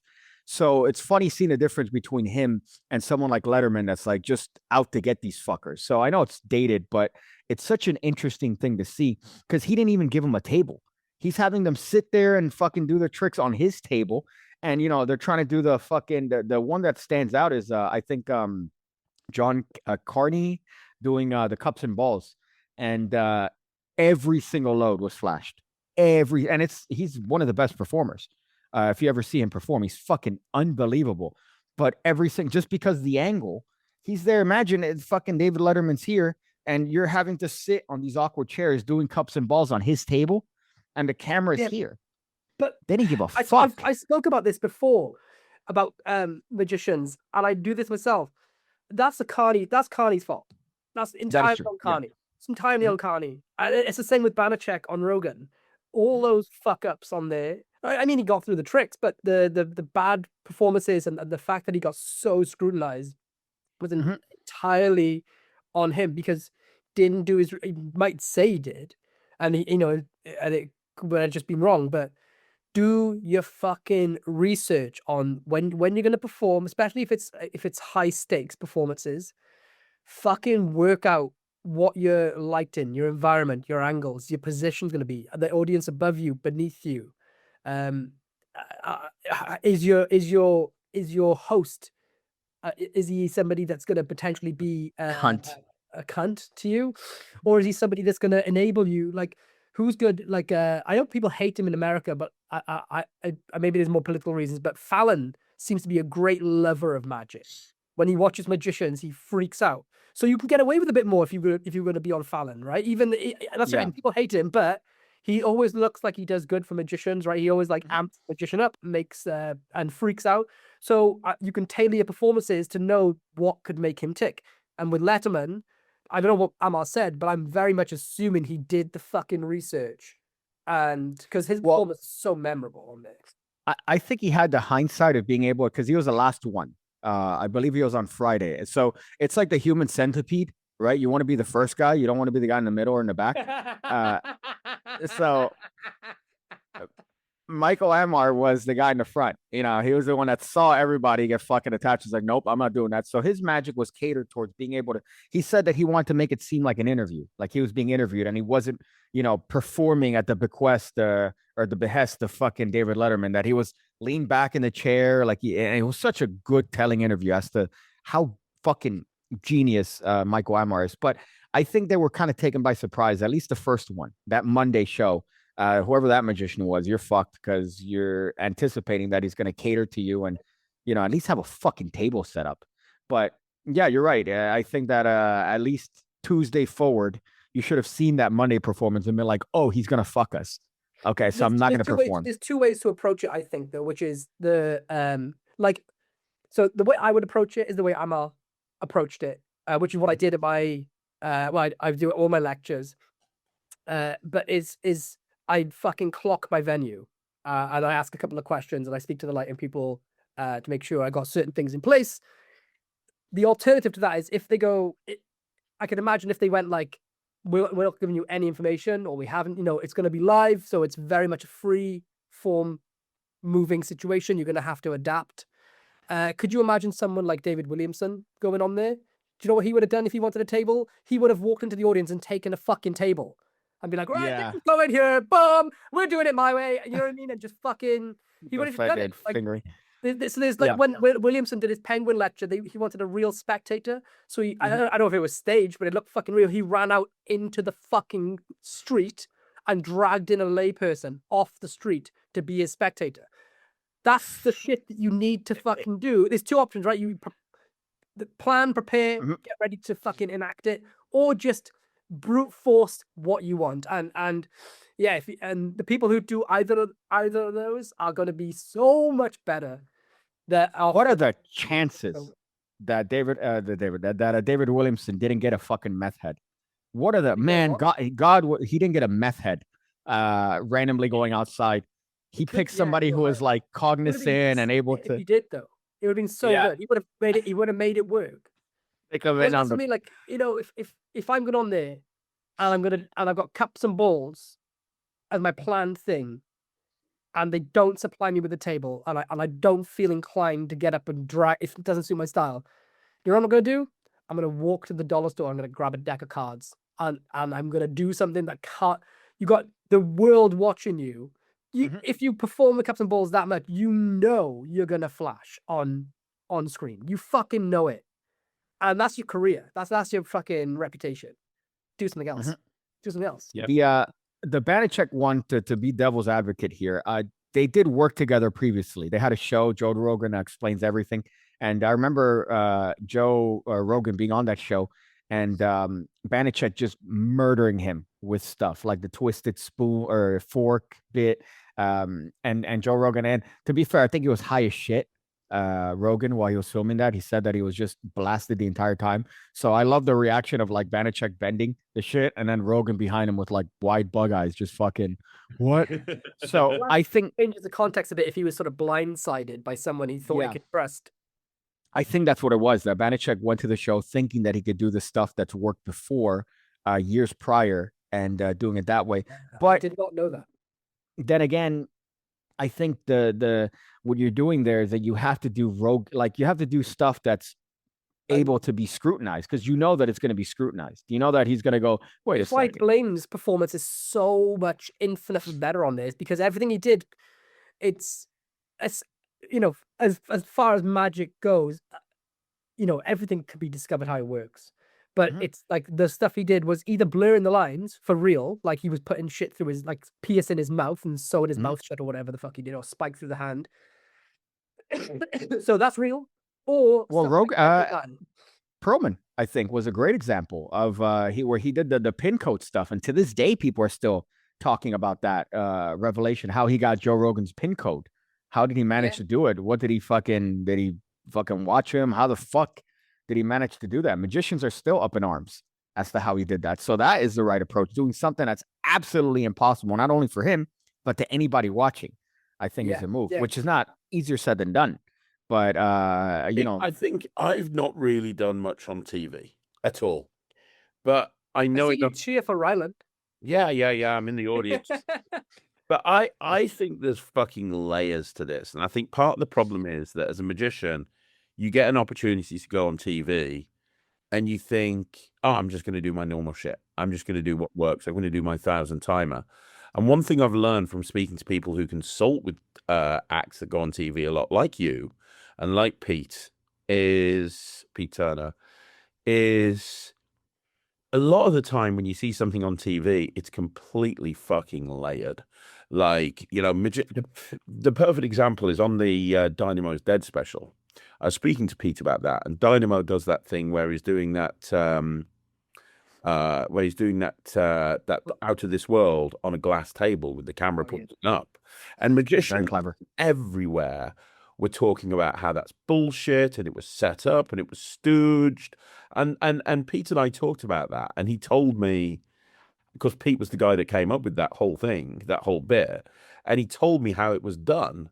And it was just as impossible for the guy Dynamo was doing it on as it was for everybody at home. Is there something going on that the audience at home is not aware of? Absolutely. But it wasn't staged in any way, shape, or form. It wasn't dual realityed in any way, shape, or form. The effect that that guy had is that he was just dealing cards onto a table and they were sorting themselves out, and that was in real time.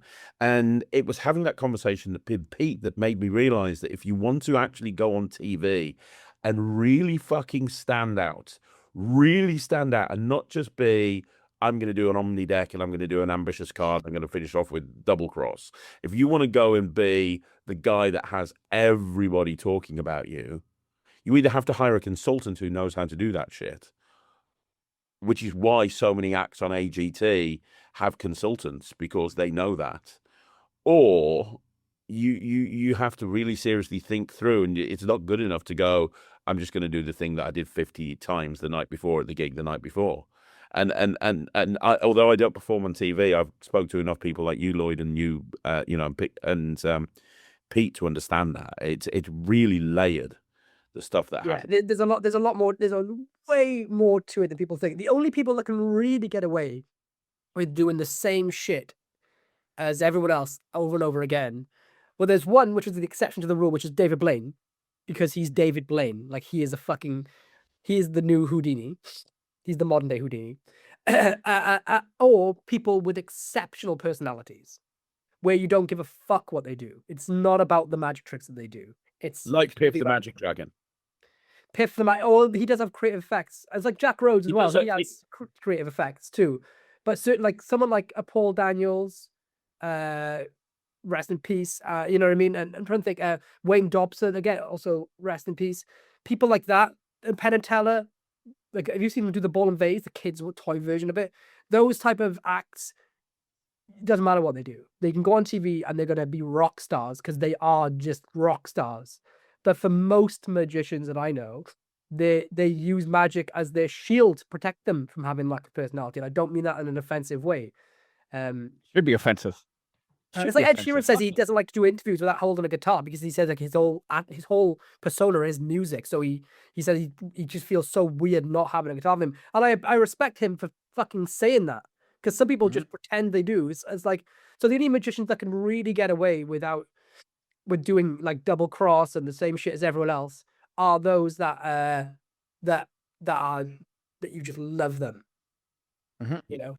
Or a Shin Lim that just comes in and blows smoke from his butthole and makes a card change, and then everyone's like, "Fuck yeah, dude! Fucking so hot with your beautiful hair." which is what I love. But what it's funny seeing that, and you know, just being the world's most foremost expert on Peter Turner, because I've seen that man We know perform in him every inside circumstance, and out. inside and out. And that's because you're his buffalo. Oh, whoops! I just spat my fucking Zin over the thing. I hope the It dog looked doesn't like you eat it. just spat out one of Pete's gallstones. That's yeah, I believe it. But you see all the layers and all the stuff, and it took that conversation, Craig, for you to see that. You know, but just seeing him do that sort of stuff and work for TV, it's so crazy, the layers and the deception, because you're trying to sort of play a delicate balance between I don't know if it's the case. I don't know if it's the case here in America, where you can't necessarily tell a lie to somebody that you're performing for. I know that he was mentioning that over there in England, that you can't lie to the person outright. So it'd be such an easy method just to fucking stooge everyone, right? That's what I would go to. Just fuck that. I don't give a shit. Fucking this is who I'm performing for, the camera. So if everybody here's a stooge, fuck you. I'm performing for the person watching, right? That's what I would do. That's the Chris Angel I method. don't think there's a problem with stooging people in the UK unless it's got talent. I think the big distinction between AGT and BGT is on Britain's Got Talent, they won't let you pre-show at all. Yeah, that's.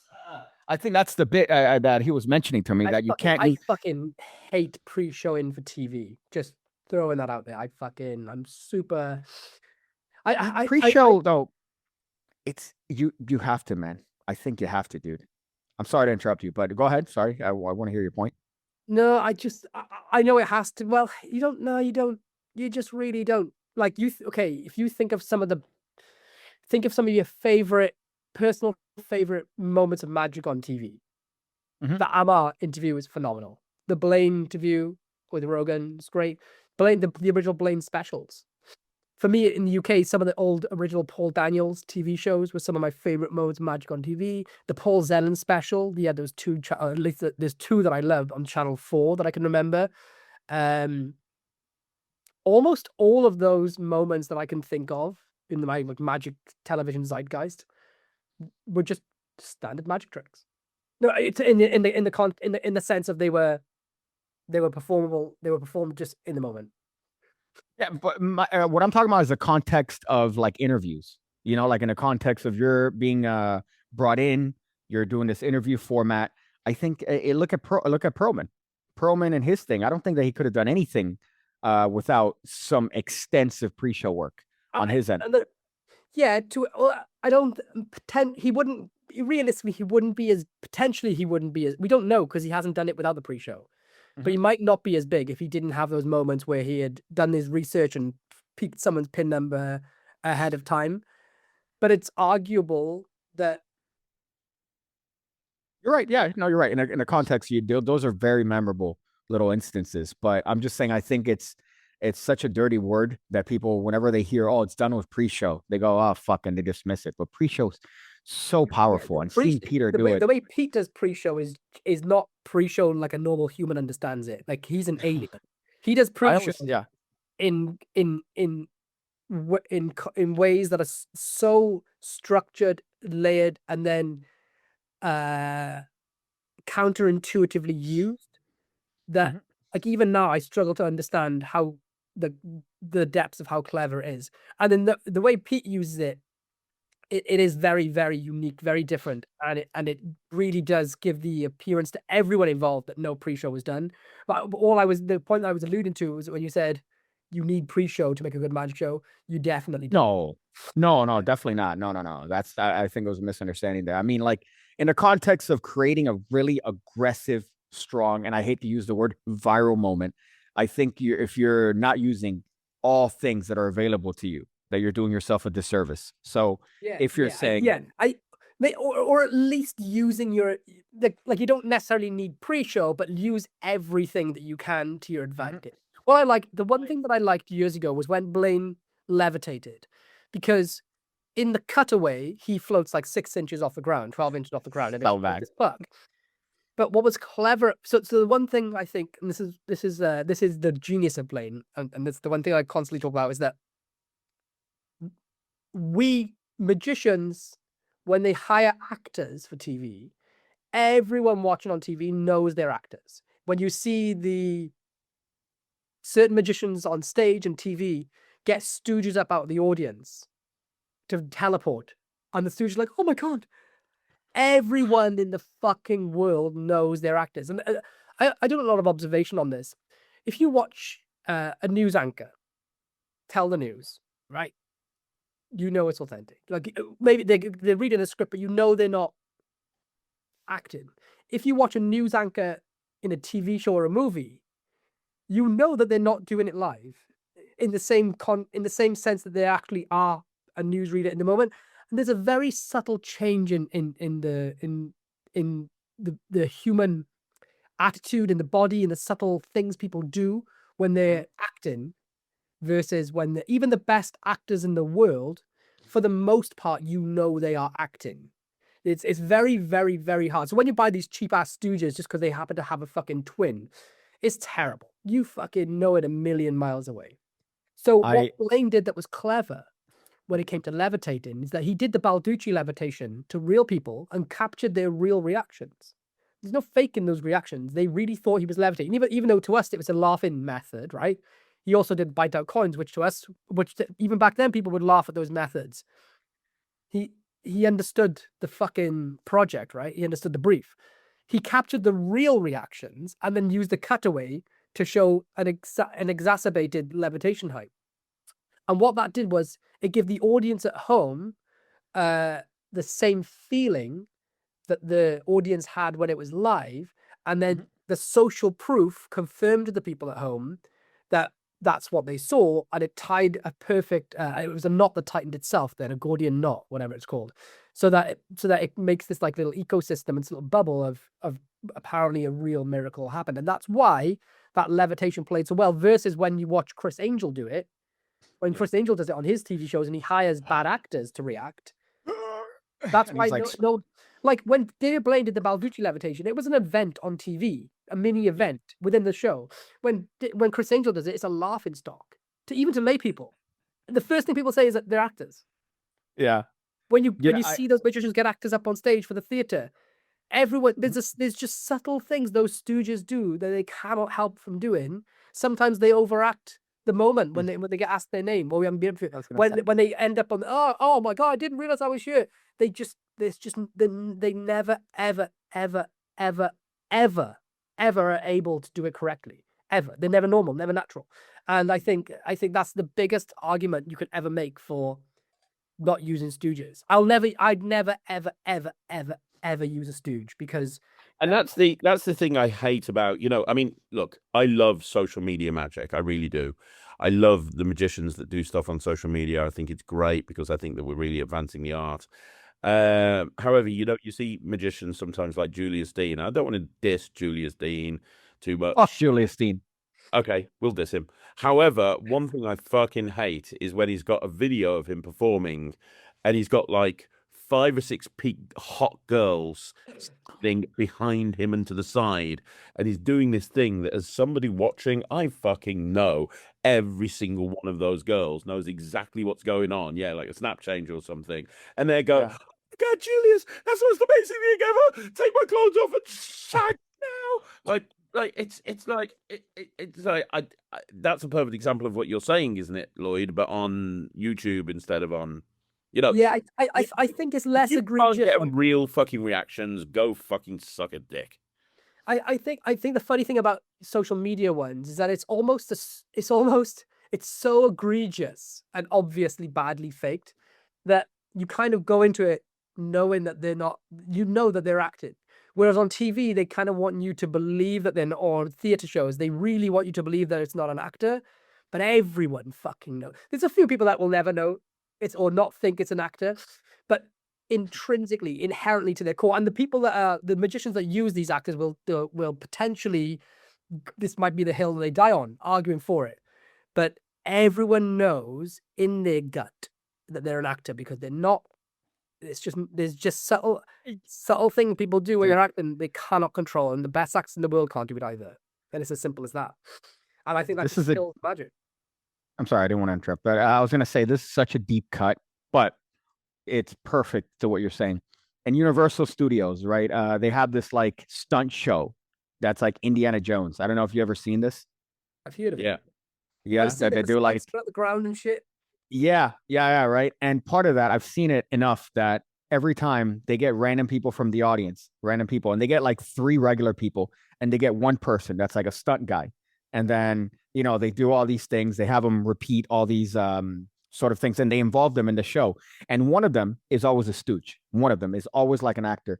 And dude, it is fucking obvious as to which one is the actor, because the other people are like sort of nervous and shaky, and this guy's acting like he's nervous and shaky, right? And then he has him do all these like little basic things, like, oh, I want you to jump, do a little jump. And then the fucking actor guy at the end, he does like a fucking backflip and goes, yeah, he's actually part of the fucking crew. But it's always so ham-fisted because it's like a theater kid acting, like it's what you said. It goes, all right, so what's your name? Oh, you're Samantha. Where are you from? Oh, you're from Jacksonville. Great. What's your name? You're fucking, Habibi from Miami. That's great. And then what's your name? Oh, me? My name? Oh, John. Right? Where are you from, John? Oh, I'm from Orlando. Haha. And he's like acting because it's a fucking stooge. It's so obvious, but you're 100% right. So bad. But like, yeah. People are I incapable of. The funny thing is, right? You see those ones like make people tell the actors on stage where they get to people to teleport or vanish or be sawn in half, and their response to it is never what it should be. And the only way to look for how people should react is when the Invisible Man effect, which was a footnote in Paul Harris's Art of Astonishment, and then Daniel, I fucking emailed him not so long ago, or he emailed me. Daniel, I'm gonna kick myself for forgetting his surname. I'm really sorry, but Daniel, shit, I'm so sorry I forgot his surname. But he basically turned it into a stage piece, a working stage piece, and he makes a participant vanish. You see that? So one of the people is in on it, but they get live stooged in the moment in front of the audience. But the other person's not in on it, and they think they're invisible. And every time it happens, the clips go viral because these people have a fucking a midlife crisis. They existentially freak out. They sometimes they scream, and if you see it happen with kids, they start to scream and cry and go absolutely ape shit. Because if you actually became invisible, that's how you'd react. You'd actually like freak out like you'd been in an accident. And that's kind of what happens. They're kind of like half terrified, half thingy. Or like if you were being sawn in half, or if you teleported, you would not be like, huh, cool, whoa, cool, man. You would be like, it'd be like seeing aliens. The best one. What the fuck is going on? Whoa, you'd actually go fucking mental. Is it Willman or someone that or no, it's the Carbono, someone that did that one with a doctor bit where it's like a guy sitting in a doctor's office and he's waiting for the doctor to come in. The doctor comes in and he gets behind him and he starts being like, oh, so do you feel tension here? And then the doctor disappears and comes into the door, right? And he's there just having an existential crisis, wondering what the fuck? Wait, the doctor he was in the room. How did he just come in? I don't know if you've seen that clip. I haven't seen, no. But I can imagine the reaction is like, but I bet, was the reaction real? Because it seemed real, yeah, because the guy's not going, whoa, what? And you're right, when these people teleport, I just saw that one in New York, where it's like a group of lay people vanish, right, from one box, and they appear in the other box, and they do that bit where they go, what? Dude, cool, whoa, how did I?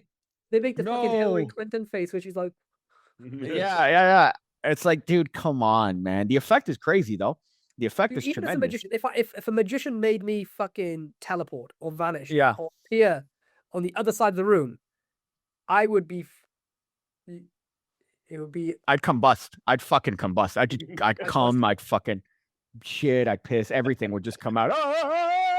Like what? Huh? You just teleported and appeared 20 feet away, and you're going, whoa, dude, what? Dude, that's crazy. I remember seeing one of Dynamo's very first TV specials, and he was walking through HMV, and then he just fucking disappeared, and all of his clothes just remained. And the entire audience, everyone was kicked at it in the Magic community at the time. I don't know if you remember this bit. Everyone was talking about it. Everybody, everywhere, even lay people, newspapers were talking about it. And I was just there thinking, does that mean he's reappeared somewhere completely fucking butt naked? like we've seen the cool bit, but somewhere else, a naked bloke has just appeared. Whoa, fuck, Dynamo. Is there? Just gets arrested on the street. Look at me, boy. Magic trick artist. You don't get it. I just disappeared in a store, and now I've appeared, and I'm sorry, I didn't have my clothes on. That's so funny. I never thought of that. That it implies that he's butt ass naked in a fucking what's it called? Witherspoons. Yeah. You know. Scratch. You're probably wondering how I ended up in this wheelie bin naked. Rewind. So 16 years ago, I wanted to become a magician. You know, I don't know if you guys have seen it. Magic. It's this guy Nathan. I forgot what his last name is. He's very popular here in the States. But he has that wonderful magic trick where the premise is hysterical, where he's like, "Oh, I have to do an escape because if I don't escape within 5 minutes, my pants are going to be pulled down in front of these group of children. And under the statute, of this law, it's going to make me a nonce. So I have to do this within 5 minutes. If not, I'm going to be a registered sex offender." I don't know if you've seen that bit. It's so good because it's Nathan Fiedler, I think is his name. And he does that bit and he's like, "I've signed a contract waiving all my rights. And these kids are unsuspecting. They're from different states to make sure that I would be a registered sex offender. Yeah, if I don't fucking... There's a genius to that, which is, and this is why Jonathan Goodwin, the incredible Jonathan Goodwin, this is why his stunt work was the best, or equally the best as some other others out there. It's because the stakes with that, right? They're tangible. You could be like, do you know what? I get it. That is fucking dangerous. Like, I actually can comprehend that. You know, when you see a magician like upside down in water in a straitjacket, it's kind of like, yeah, you get it, and it's dangerous, but it's kind of like not tangibly dangerous. I always remember like there was a couple of things Jonathan Goodwin did, but there was one where he had to escape from handcuffs, and he was laying on his living room floor. It was on TV. It was a TV thing, right? And he had over him a t-shirt, like imagine a hammock, but it was a t-shirt. So it was like pinned, right? And he was on his back on the floor. Above him was this hammock made from a t-shirt. And he had the iron. You know, an iron for ironing clothes? He had an electric iron turned on top. And it was getting hotter and hotter until it basically just burned through. So he had to escape before it burnt. And I'm pretty sure he didn't. And it burnt through and just fucking burnt all his chest in the shape of an iron. And it was That's so good. Legitimately, the stakes, but you can meet you because it's a household tangible thing. You go, I fucking know how dangerous. It'd be like, imagine having your hand over a boiling kettle, right? You got, 3 minutes to boil a full kettle, and for some, like, maybe you got to get out of a Chinese finger trap or something before the steam melts your hand, because that's fucking genuinely horrific. Or what was the other one he did? Those they're not it's not a monorail, it's like a hanging cart that goes up in like the theme. Yeah, like a ski resort. Like a ski resort. There was one in a theme park, and it would basically, you get in the cart and it would take you over like a part of a section of the theme park, but quite high up in the air. So his stunt was to just hang off the bottom of it until he got back to the other side. Yeah. And you go, oh, that's fucking tangible. That's genuinely more scary and dangerous than all these elaborate magician set of things that only a magician would be in that scenario. But that whole sex offender thing, child, is genius, because you go, okay, that could fuck you up. It's a worse consequence than having a fucking injury. It's like, well, this is for life, dude. You're now branded as a nonce because you fucking couldn't escape on time. It's so good. I love that show. The guy has a bunch of other stuff like that. He has, I think, only one magic thing, which was that one. But the rest is just off the wall thinking. So clever. I love it. Nathan Fiedler, I think is his name. But you're right. It's if you do something that somebody's experienced, because they know, like, everyone's burnt themselves with steam. Everyone's done something that, you've accidentally injured yourself to some capacity. Why not take advantage of that and be like, well, you think you've seen some fucking escapes? How about this one, motherfucker? Chinese finger trap over kettle. You know, Yeah, I always think when it comes to stuff like that, like Russian roulette style magic, it doesn't like the scariest ones or the scariest one that hasn't been created yet is doesn't have to be big or flashy. It's just like one of those painful things in the world is stubbing your toe, right? Because it catches you off guard, you know. So it's like imagine a version of Russian roulette where you've got 6 concrete cinder blocks. One of them's made of foam. good. Right? And the magician just takes his shoes and socks off. He's like, I'm going to blindfold myself and fucking punt 5 of these. One of them is going to stub my fucking toe to death. Or something along That those is lines, right? so good. The stakes are so much higher than like, oh, and I know Smash and Stab gets big reactions and whatever, but the stakes are so much more tangible and higher because everyone's done that. Everyone's hurt themselves doing that. And everyone knows that you really don't want to fucking do that. You know what I mean? Dude, I could see the fucking stage, like the presentation of that, which would be so funny. You come in, you have like a 3-minute monologue on pain, right? And people's tolerance. And then you sort of gauge, oh, this has childbirth is rated, fucking 20 out of 20 or whatever. And then there's one pain that's been, rated the worst pain that a human could go through. And then hard cut to a picture of a fucking bed, like a bedside, stubbing your toe on the bedside. And then the house lights come on, and then they show, all these fucking bedposts that are on the stage covered. And you go, I will tempt fate right now. Dude, I'm stealing that. If I ever do a stage show, dude, that's going to be a good bit. Just fucking going through this monologue. And then, right? Imagine if you're little concrete like bricks. yeah. 5 of them they're made of foam, so you can boot them into the audience. There's a nice visual of them flying out to the audience. But one of them is made of legitimate concrete. Someone comes up, mixes them around. You are full blown blindfolded, and they place you in front of one, and you just have to hunt it as hard as you fucking can. That is. I feel sick thinking of it. That's so gold. That is absolute gold. I don't know if you ever seen that video. I did a whole video on this because I think it's the stupidest fucking thing. I did a couple videos, not to show the Pickcake channel, but one was on Russian roulette, which is a product that came out years ago. I forgot by who.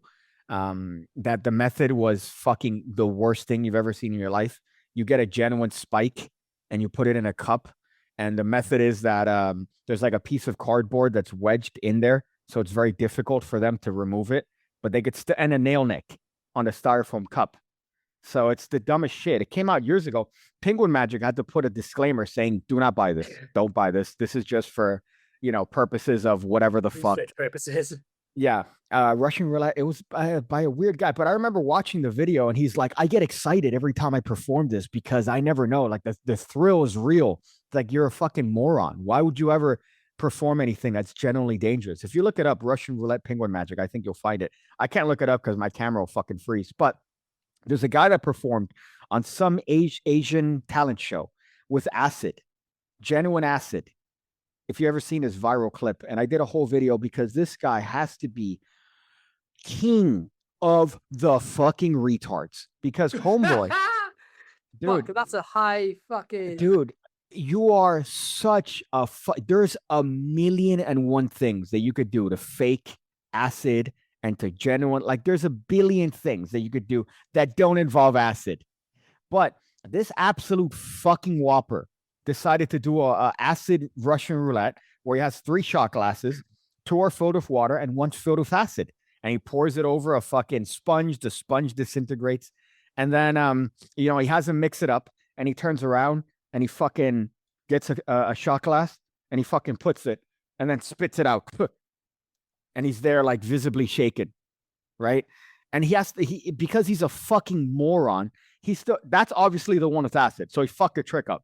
He still goes through the whole trick. So he still goes through drinking 1 shot glass, putting it down, drinking the other shot glass, putting it down. And then that one's the one that he pours on the sponge and shows that it's acid that he drank out of. Like at that point, what are you doing? It's not even a trick anymore. The trick is that we had a moron drink acid on stage. Yeah, and I think the news publication after said that he went to the hospital to treat acid wounds in his fucking esophagus. What an absolute fucking ditz for doing that. Same thing with the guy with the rat tail. You remember that video where he does the smash and stab with the Oh, it happened again recently. It was another one of the news. Honestly, they just should be ostracized from the community. They shouldn't be doing that shit. What did I? You're a fucking moron, dude. If you're gonna do anything, Penn has the greatest bit on it with the nail that he does. He does a nail gun sort Yeah. of bit, right? Where he talks about the danger that you never want to be in genuine danger ever for anything that you do that's fucking performance related. You always want to have that contingency where it's simulated danger, but there's absolutely no danger. And he tells that in his pattern, right? Which is fucking great for lay people because you could kind of sympathize with that. And for you to be a magician and be like, no, I'm fucking better than the rest. You're a fucking human. You're prone to error, no matter what contingency you take for that, unless the method is 100% safe. No, You're always going to have it. But I think it's acceptable to be in elements of extremely minor, hilarious danger, like stubbing your toe, standing on a Lego, fucking mouse trap on your hands, where somewhere it's just like ow, or a slap, potentially getting slapped, or you actually do the thing like Blaine putting a spike through his hand. That is the thing, right? That is the effect. That is the astonishment that you're actually doing it. But especially when it comes to jeopardizing lay people, like zero tolerance to putting them in danger or if there's a 0.00001% chance that you're in danger and you bring a layperson and you put your hand and their hand over a fucking spike that you don't know it's there, like you're a moron. You're fucking absolutely top tier. And that haircut. If you remember he had like a little rat tail coming out with a little fucking tied. Oh gosh, bro. What a rat tail? Huh? Oh, me? No, dude. I gotta fucking if you see, let me actually put this lower so you don't see the extent of my hairline. I'm getting the M here now. I'm getting the Max Maven. Fuck. It's rough. James Randy. Yeah, that's when that happened. That's when I went to Natural, brother. Mine's can't be short. Mine's gonna be. I have a full head of hair, but like it starts full top of the head. God. I can't decide what to do. I'm lecturing on Thursday in Wessex Magic Society, and I can't decide what to do. Should I shave the hair short down again? No, you got to do the man bun, bro. Fucking embrace it. Fuck. I just have the little man bun. You're there like, hi guys, here's my vanishing elephant. Watch my trunk disappear. Yeah, fuck. What an absolute legend. I got to do a practice lecture now, dude. I got to do the local IBM meeting practice lecture. They had, I couldn't attend their last lecture because I spent the entire day waiting for a fucking bracelet at the FIFA Fan Fest that a person that I'm sticking my wiener in wanted to get. So, but the meeting, this shows you the level of Magic meeting. They had their meeting at a Big Cheese, which is a fucking pasta restaurant. Dope. Because they got kicked out of their Elks Lodge where they do their meetings, do their internal drama. I don't know. I want the tea too, but I just heard that the president had beef with the president of the Elks Lodge that they perform in, and they were kicked out. So their options for venues were Denny's, the Big Cheese, or a theater, and they chose the Big Cheese. Wow. I didn't attend it. I wanted to. I regret that I didn't because I would have loved to see a magic lecture performed while people are just fucking downing like a big ziti with pink sauce. Just like, oh, cool. That's a nice, just fucking chopping it up. I love it. I love it, dude. Just these fucking, what's the one that me and Peter went in Huddersfield? We went to a fucking magic meeting there.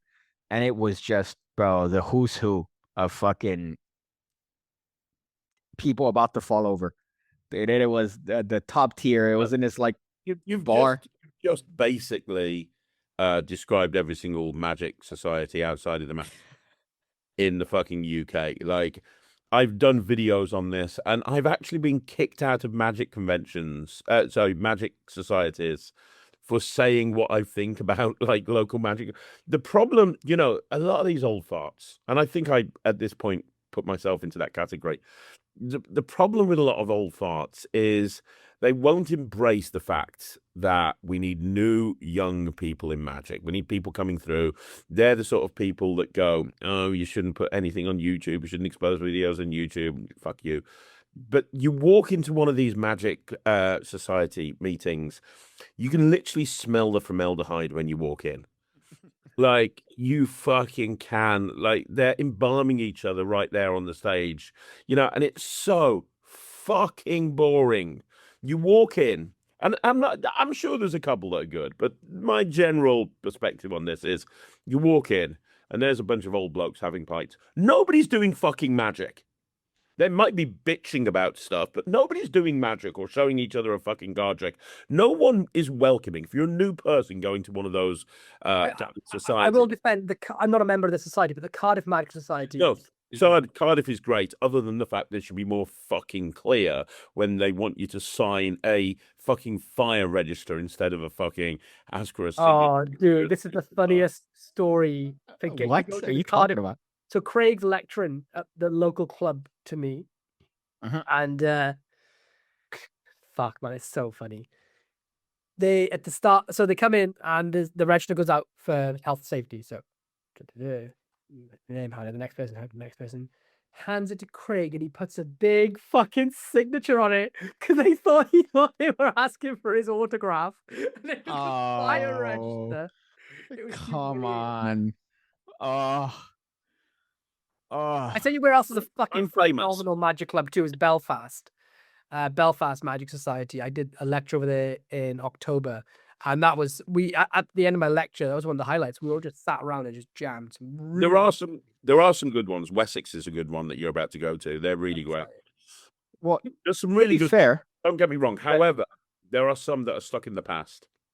No one's doing fucking magic. Listen, the IBM 45, all right, which I'm a part of now. IBM 45. We have this isn't what they do, by the way. I want to do this.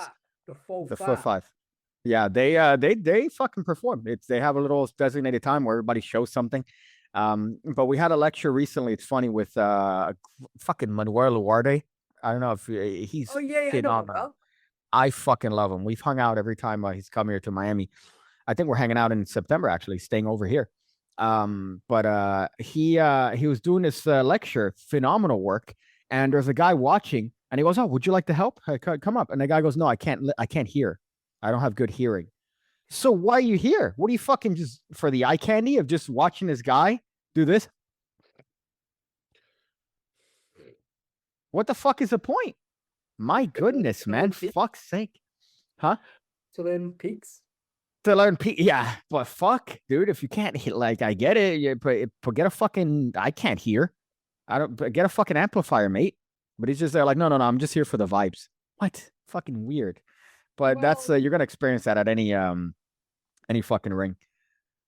Fuck yeah. I think that these societies need to be more inclusive. I think they need to try and work harder to get new people in, especially people that are under the age of 75. I love the idea of somebody handing you a form. And you go, "Oh, dude, I'm so glad that you're a fan." And you're just fucking putting your John Hancock on that motherfucker. Literally what happened, and I was screaming, crying. Well, I made years ago, one as well. I was gonna say years ago, I did a podcast called Ham Radio, right, with a friend of mine named Daniel, who runs a card shop. So he sells playing cards. And one of the decks that we went to a fucking like a shady warehouse, like 30 minutes away, and we bought these cards called Bin Wangs, right? And we bought them for like 25 cents. And Bin Wangs are a knockoff of Bees and Cardamundi cards. They just said, okay, no, people like these, so we combine and sell. So we fucking we had a running gag in the podcast with these fucking Bin Wang cards. So he had them on his site, and they're the cheapest cards available on his website. So people would tend to ask for them to be signed, right? Oh, I want Pig Cake and Daniel to sign them, whatever. So he gets a sale, and he goes, "Hey, man, I got an order if you don't mind signing it." So I fucking sign it. And he sends it off, and like a week later, he gets a fucking message going, "Hey, man, thank you for the quick shipping, but why is there writing all over my fucking deck?" Because the guy just went to the website and he sorted by cheapest. He bought the fucking cheapest deck, and it ended up being this trashy deck of Bin Wang playing cards. He didn't know fucking Pig Cake. He didn't know Daniel.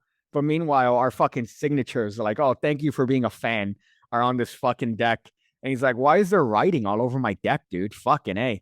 So we had to send him a deck that wasn't signed. Because he's like, "Who's Pig Cake?" Oh Oh, God. Why the fuck is a pig cape?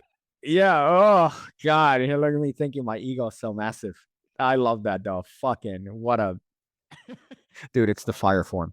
Dude, it's the fucking release form. Yeah. Everybody makes mistakes at the Dalek climbing off the dustbin.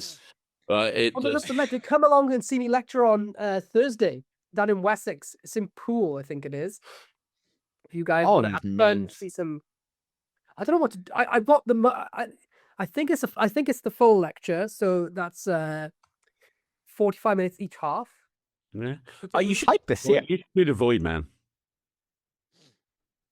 You should do the Void. No, I don't want to, because I think the only thing in my lecture that they can't immediately do is the vanishing elephant. I like to teach stuff that they can either go off and make at home or do right there and then. If I could fucking give away the vanishing elephant, I would, but it can't. It could, because of the way of it. But I love showing people the method. So there's that. I don't want. I'll do 45 minutes each half. I might change the TNR. I might do a new TNR, but I have to create it first. So I might have to think about that today. I can't wait to see your lectures, man. That's both of you, actually. I fucking Craig's can't wait. Amazing. Craig's is action packed, and there's so Yeah. much variation in it. Like, you'll see stuff in Craig's lecture. Actually, I can then think of one effect that you'll probably do straight away from Craig's lecture. Fuck. I Which know your one? type of magic. It uses a sponge ball and another ball, but I think you'll. If you are going to do that, Craig, I think Pigkick will do that trick. It's really good. Yeah, that's a great choice. Let me ask you guys, because I guess this is a good topic. What do you guys think of? Because lectures, have always I've held sort of Tommy Wonder's lecture as, I think, the golden standard for lecture, and it's free on YouTube. He has one, I think, that they'd recorded in Chicago, and then they had one that they recorded in Japan, and it's just he does the same lecture both times. Wonderful sort of narrative storytelling where he's pretending like, oh shit, I guess I have to improvise this lecture. And it's such a good one. He's doing his classic bits. He's talking about theory and stuff. And it's not a dealer demo, which is, I guess, my point. Are you? Because I get it. You have to sell, right? And a lot of times, terrible at this. I don't ever. People tell me I should, and I feel really bad. I remember when you were sitting in the audience in that lecture in Cardiff, you were in the audience, and I was doing a bunch of stuff, and I wasn't demming anything that people could buy. And somebody asked me to do the Bag Reborn, and I was like, I will do, but I don't really like doing stuff where people have to pay money. I just hate it. Like, one of my favorite magicians of all time is David Stone. I love David Stone to death, and I went to see him lecture at the session a couple of years ago. And it was just a fucking dealer dem. It was just every single thing was like, okay, so this is Mirage, you can buy this here. And then afterwards, it was literally a dealer dem, and I fucking hated it. And I lost a bit of respect for him. And I still love David Stone. Don't get me wrong; it doesn't take away from what he's accomplished and what he does. But it really turns me off when I see nothing but a fucking dealer dem in a lecture. I hate it. Yeah, I'm exactly the same. I've seen a few people who did exactly that. One of the names came up in the chat earlier. In the thing there, I was basically just dealer den. I'm not surprised. He'd sell his own fucking grandmother if he thought you could make a profit. I'm so tempted to do the voice. Well, why did that big Blackpool lecture? Like, that was one of the. Thinking of his lecture was one of the reasons why I made so damn sure to not, like. I even taught. Because I'm really proud of the method for Cognito, for like how that app works. I mean, I think I performed it, and then I made sure everyone could. I taught them how to do it completely impromptu, without any apps needed. Like, I made sure that everyone could learn everything. Yeah, I just think that what a fucking. I've got the only advice that I took on board was Pete Turner's, which was when I was prepping for that Blackpool lecture. I was on the phone because he's one of the best lecturers. He's got some really like clever, counterintuitive ideas that you wouldn't think of to make your lectures better. And he was like, bro, you got to like have a lecture pack or a lecture book. And I was like, oh no, I know what you're gonna say, Pete, but I mean, a big part of the lecture is saying how you should, like, everything you can do here, you see here, you can go and do. And he was like, bro, well, I'll do it. Like, bro, I'm telling you, some people want to take something home because they're a fan. And I know he was just like, Oh, go, but he was right. Not that I have fans, but just in general for lecturers, some people like for example, I went to see Michael Amar and I bought his lecture notes, and it was just because he taught everything in the lecture, but I wanted them signed, and it was just because I wanted something of his to come home with to remind me of it. So I have like the Docs Para lecture book. I'll probably take that. Yeah, somewhere over there. I'll no, I was probably gonna take say I have the whole Lloyd catalog. Yo, come at me. I'll sell it in the back. All right, half off. Okay, dude, 75% off. Okay, fuck. Yeah. I'll do the. I was gonna name another thing that I can't name as to people that have gotten inventory and sold it for their own profit, just because they're hoarding it. You know what I'm talking about? No, you have to type it in the window. You have to type it in the window. No, I'm just saying, like you've heard stories of people that they grab shit and then they resell it. Oh, yeah, I know people who've fucking stolen stock. Fucking Yeah. Fucking yo, Docs Para. Yo, I got the book. I got the whole full lecture kit. All right, You're dude. welcome. Enjoy it, my friend. DM me, dude. DM me. $25. So I'll probably take the book because it is the fucking lecture book. That is the accompaniment to it. But yeah, just No, it's a shitty thing. I think, but you understand why, right? Because typically the charge that you get for lectures, I don't think is that great. So you're trying to make it up somehow. But it really is a fucking turnoff when it's like, well, yeah, this trick that I'm going to show is actually available after the show. And then this next trick is actually available after the show. And then the one thing that's not, it's like this fucking throwaway. It's terrible. I don't think I'm gonna take any like voids and stuff, like which is fourth floor stock, but I don't think I'd be against taking stock from the fourth floor, but as long as I didn't teach it or perform it and then say, sorry, you gotta buy it if you want to do this. It's like, oh, by the way, to save shipping, I know some people want this shit maybe, but ultimately I just fucking hate lecturers who show something amazing, but then you can only buy it to do it. It's like, oh, fuck off. Well, it becomes a dealer demo. It becomes a dealer demo where it's one of these things. It's like, I could have just fucking, gone on my own. But, bro, you do underestimate. People want to fucking spend money, man. People want to fucking buy shit. They want to spend and say it. Some people like are going because they want to come home with something new. So, yeah. They think you're being a bastard by not selling something. Mm-hmm. It was like, oh, fuck me, this final line. I think it's just about finding a balance between not doing an entire dealer demo and then if it's fucking really cool, like making it available. But like with Cognito, it's an app. You have to buy the app. But I made sure to give them an alternative that they could do. So maybe it's about finding like, hey, you can do this. This prop will give you a few more bonus things, but also you don't need it. Like, to be strictly clear, you don't need it. Mm-hmm. I think that's the right way to do it. That's definitely and it just a show on how you are as a character, but it kind of says a lot about the individual if the entire show is a fucking dealer demo and it's just here, buy this, get this. Yo, you have to source that. It's fucking lame. But there's a couple Penguin Magics I remember that kind of turned me off that I watched the lives and it's like, oh gosh, dude, fuck. I get it, man. Dude. But try to make an argument for it though, right? Like some people that is their livelihoods. Like they just go around lecturing, right? They do didn't like Houchin do and I'm not saying it's a bad thing, right? But didn't Houchin go around doing like loads of like a whole global lecture tour for a couple of years on the bounce? I think he did, yeah, he did, yeah. Which is an amazing way to live, and he's awesome, and I totally bought stuff at his lecture, and would have been sad if I couldn't, probably, Houchin, to me, I love him. He's great. He's one of the most creative people, especially growing up in Magic. I devoured all his stuff. But unfortunately, I have to say, man, you brought French Kiss to the world. So in my eyes, you are dead, dude, because you have brought what has to be just people doing just the lamest fucking thing to get a little sliver of slit for fucking French Kiss, where it's like, oh, the tension is what does the magic. No, it's not. Shut up, dude. Stop it. Fuck. You might as well nail right. Hi. So I wrote a prediction here. What is the inch approximate across of your labia lips?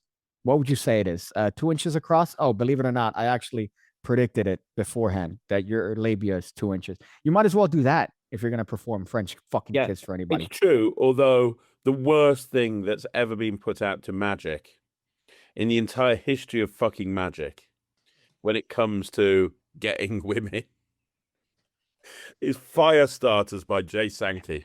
I knew you were gonna say that. Fucking Firestarter. Do you remember that, Lloyd? Firestarters. No. Jay Sankey, remember Jay Sankey, and at the time he put this video out, I'm pretty sure he was like 50. He put out an entire fucking DVD full of about 30 different routines, and it was Firestarters, tricks to get you laid. Ooh. It I was still magic- remember one of the tricks in there. Let me see if I could show magic you. tricks that you can use that'll get a girl to want to be with you. That's great. Spidey also had one that was fucking cringe like that. Spidey, if you're familiar with his work.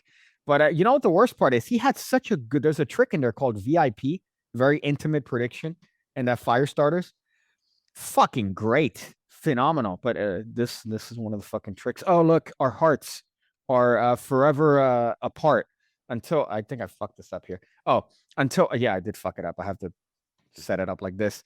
And then until I give it a little bit of a shake, and you see that the hearts are now linked together, like we are gonna be in 10 minutes time when I'm coming on your chest prematurely,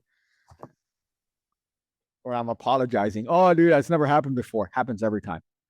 Happens every time. Listen, I'm not here for you. Okay, I'm here for me. I have to get it when I can. Fuck. I don't think French kiss is a bad trick. No, I it's think just it's badly performed.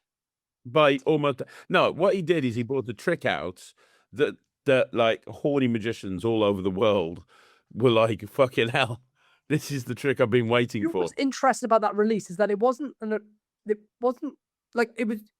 really original in terms of method. Just a trench right? bow. Yeah, it's just a trench bow, with basic a- trench bow. You fold the card as the presentation. But it's in one sense, it definitely adds something to the effect.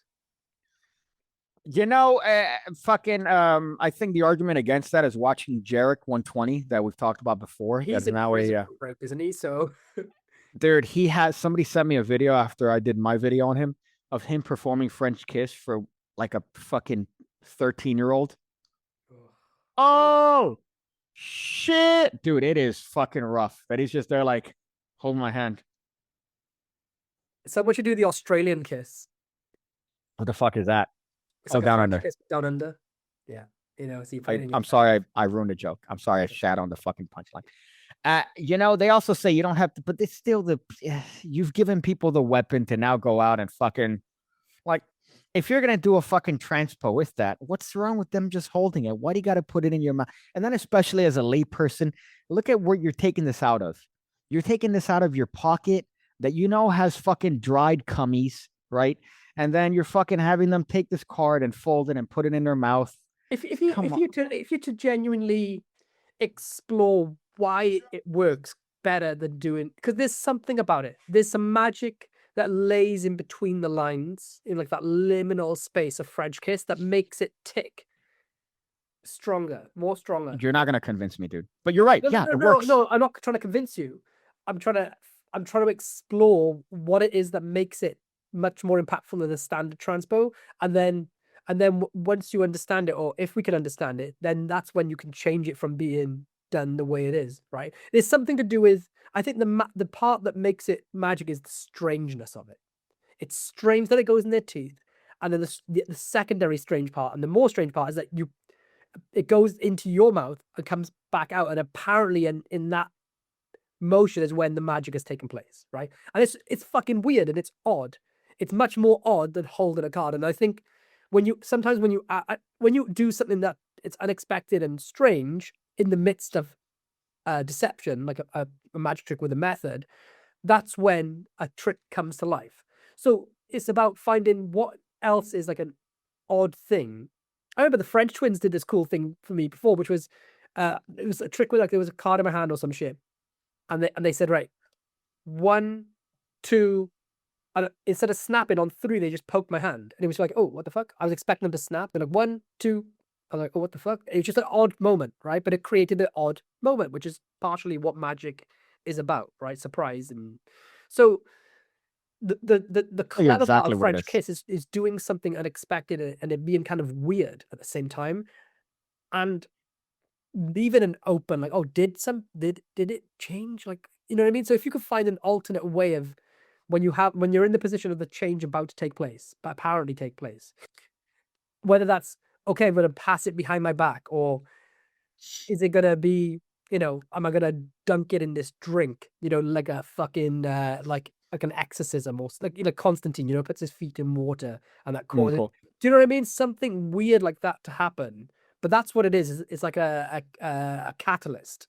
You need some odd. That's what's the clever part about it, is that you have this like organic catalyst built into it. In my teaching days, Lloyd, one of the ones that we talked about was that there was this attraction study that women or men found the other party more attractive after they've done something exciting. So they had them rate people on a scale of 1 to 10, and then they had them cross a bridge, like a precarious bridge, and then rate people, 1 and 10, and they found that they gave crazy ratings after doing the bridge cross, just because their adrenaline's pumping. They've done this crazy thing to them where it's so what you've done with French Kiss is that you've given someone the fear of molestation, and in that intimate moment, that forced intimate moment, they're just like, they don't know how to react. So because of that, when you fucking go, Yeah. they go, I've made it, and then there's no choice for them to react.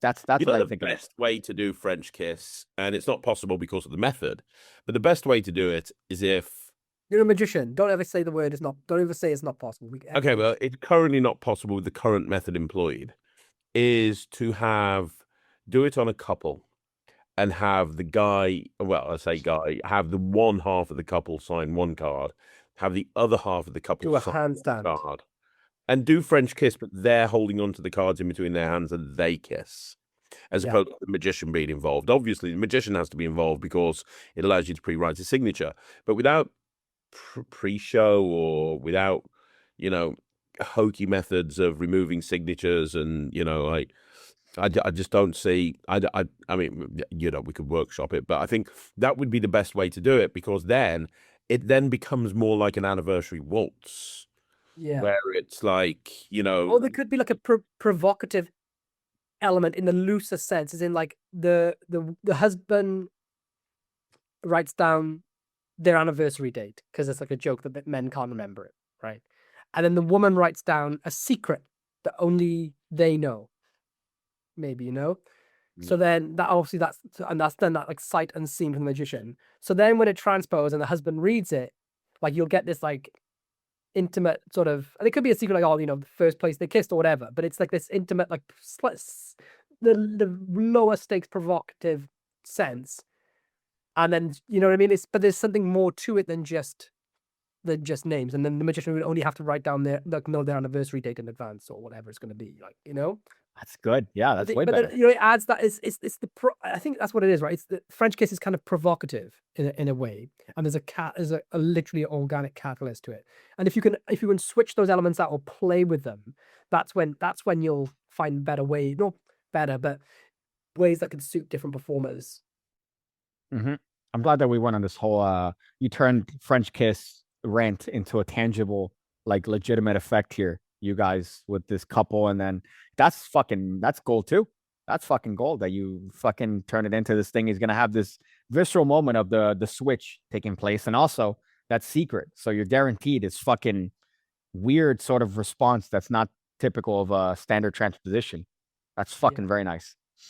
Yeah, it could be Way cool. better. And seeing the reaction would be interesting, and like just anything that's not your standard way of trying to just spout your breath down someone else's throat. Comes up with fucking Yeah, dude. hot. Yeah, you come back and then it's like fucking, it smells like halitosis That's fucking. That's where that Zin holder comes into play, though. That's yeah, you're It's right, like, dude. oh, it's you know how Theory 11 used to like release magic tricks and they'd give you a gimmick that you didn't need, like, oh, it comes with 3 special dice. Like, what's special about them? We sold them. You know, it's like, oh fuck. Yeah. It's like, oh, this special ring for circuit. Oh, what's special about it? Kind of. You know what I mean? Like, Yeah, oh, I'm gonna sell you the gimmick for French Kiss. What is it? A Zin holder. yeah. Fucking Chris James just did that with me. I did an additional video for because they came out with that charge trick, right? Him and James Keatley, the whole credit card stuff. So they came out with a recent one, and they had me shoot an additional video for it. And I'm like, I'm not gonna charge you, fuck that, right, for a video. So he's like, let me just send you stuff, right? Let me just send you some magic. And he sent me a fucking beautiful knife, right? Just as a thank you. Look at this fucking. He sent me a nice little knife, and he sent me some like some He sent products. you a British gun. I said, yeah, a British gun, and he sent me Orphic Plus, Craig, that I know you had some work in, which I was I gonna. did a lot of work with that one. Yeah. He also sent me John Miranda's wallet that he does a New Wave, I think, and then he sent me this other trick called Hot by 1914, which was I hate to say hot garbage, but it was not fucking good. So it's like, oh, what's left over in my warehouse? Oh, I have Hot. Nobody's bought New Wave in a while. And then the Orphic, I asked for specifically. He goes, oh, which wallet do you want? I think I had the option between Shadow and Orphic. And I just saw a video of you, Craig, doing that no palm card to wallet. So fucking clever, you fuck. Thank you. Thank you.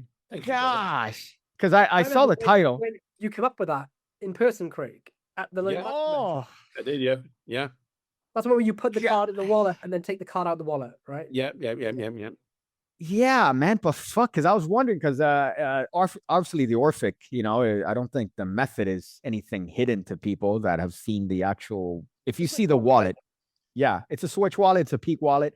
But I didn't think that you could do a no palm card to wallet, like you know, what's it called, striving style thing where you could slide the thing. There's none of that. So I saw the title of your video and I was like, how the fuck does he does a no palm card to wallet to this fucking wallet? And then I see it with the very clever handling. Oh gosh, fucking good, man. That was fucking top That was tier. when D. Christopher and Jack ran the 1914 and they had this wallet coming out. And they had all these mentalism ideas and they had no magic and they wanted to have some magic. And they were like, could you put some magic on there? I was like, yeah, of course I will, no problem. That was killed it. That was fun. That was a good one. Here's a question for you. What now that the cat is officially out the bag, because I don't know if you saw my interview with Mark Mason on Saturday, or you saw, Penguin, Eric Tate did an interview with Mark Mason about the same thing on the Penguin socials. It's the cat's out the bag. Mark Mason sold up to Penguin. Penguin have the right to every single Mark Mason trick. Unbelievable. Like we're talking, They're the right people to have it as well. we're talking. I've got a spreadsheet of every single trick. So Mandy from Penguin, obviously, those of you that don't know, Mandy Roth is the COO of Penguin Magic. She's literally one of the most powerful women in the world of magic, and you will never even know her. She just looks like she's just wandering around. You wouldn't know who she is, but she is one of the most powerful people in magic. And she spent a week and a half over in Spain with Mark, learning how every single gimmick works and learning how to build it, because I don't think anybody could do this but Penguin, because Penguin in Columbus has got like a huge gimmick factory. Yeah, it's gimmick factory. They call themselves the Gimmick Goblins, and it's literally dozens of fucking desks with magnifying glasses and lights and fucking cutting boards and all these, and they're just there making gimmicks all day. And I'll walk in and they'll be like, "Oh yeah, I'm making Little Hole. I'm making this. I'm making that." They are set up to make all of Mark's shit. They really are. There's no other company that has those resources. Not even Murphy's. Like it's incredible what they've got, but. Mandy went over there and spent a week and a half learning how to do all of Mark's stuff and how to make everything. And Mark was finding tricks that he'd forgotten about from like the 80s. That he was like, oh yeah, okay, so this is part of the range, this is part of the range. There's so many tricks that haven't like been, because Mark Mason's range, how he used to do it is he would work on 4 or 5 tricks. He'd bring them out to Blackpool. He'd exhibit them at conventions. He'd drip them out into Murphy's over the course of the year. And then when Murphy's stock had gone, he wouldn't remake them because he's working on the tricks for next year. So there's tricks that he's brought out from 5 years ago, 10 years ago, 15 years ago, 20 years ago that you've not seen in like 20 fucking years. And Mandy said, I work with Penguin quite closely, legally. I think I have to say it's not just Penguin I work with, and I do not have an exclusive arrangement with Penguin Magic. I also work with other magic companies. Unfortunately, that's something at the moment I have to say, but not for fucking long. But I work 9 with... days to go. Hopefully. Yep. I'm feeling quite confident. But anyway, so I work with Penguin. Thing that aged badly. Probably. Probably. You know me. But yeah, anyway, that Mandy sent me a spreadsheet of like every single fucking trick that they've got. It's so fucking big. There's so many tricks on there. There's some I don't even remember. It's like Mark was like, yeah, this is from the 1980s. I've not made one of these in 30 years. And I look at it and I'm like, that's better than anything that's come out now. And they've got some of the best people working on this stuff. So Eric Tater's working on bringing out some of the stuff. They've got Magic Belay working on stuff. They flew over to New York. Oh my God, he is the king amongst men. Yeah. Well, they gave Magic a bunch of stuff from Mark's range. And they got Magic working on performances and tutorials. I've been working on, the last time I was over at Penguin, I did 5 full tutorials for Old Bet. I said to Mandy, I said, they're not going to do this. They're going to drip it out slowly over the next few years. But I was like, if you wanted to, you could be bringing out a trick every single week for like 3, 4, 5 years and never need to bring another trick out again because of the range that you've got. This is the biggest deal in Magic, I think. I can't think of a bigger deal than what we have right now. This is huge. What do you guys think? Fucking it's Richard Hamilton. It's Lewis Hamilton to Ferrari, right? But in the Magic world, in the Virgin space. That's what it is, dude. Him leaving Mercedes, coming in, fucking Ferrari. But we got Mark Mason in Penguin Magic. Mark Mason. But correct, I guess. So that's why he was putting out only exclusively. There's a crossover here. Fernando Alonso performed the Mark Mason trick because Fernando Alonso does Magic, if you didn't know. And what? You know Mark Mason's punch trick, where you have a hole, you put a punch in the card, you put it in with a string on it, and you put it out. That's called tag. That's called tag. Yeah. But Fernando Alonso performed that on TV, and he's good. He's good. He's a good magician. Really? Yeah. Fuck, I have to watch. It makes me love Fernando more. He's just old man Fernando. He's the rookie of the year, if you know anything about it. Point in this bitch, yo. I love it. I cannot believe that. What a crust. Look at that. 7 separations of bacon. And we have 1 with Fernando Alonso and Mark Mason. But so magic tricks, I think, for the look of it. Hello, you can see. I could hear his voice. You got see? Okay, so this one here, Craig, you can share the screen if you want to. I don't. Yeah, think send me the. Okay, hang on. I remember it being tagged as that, and then Fernando Alonso right now is the driver for the worst team in F1, which is fucking what is it? Aston Martin. And there's another one with a 3-card Monty. You know the classic 3-card Monty. Yeah, so for those of you on Spotify, where you do it in the hands version. We're playing a video of Fernando doing Mark Mason's tag. Let's have a look at this. Yeah, what? No. Oh God, there's a couple of him doing magic tricks online.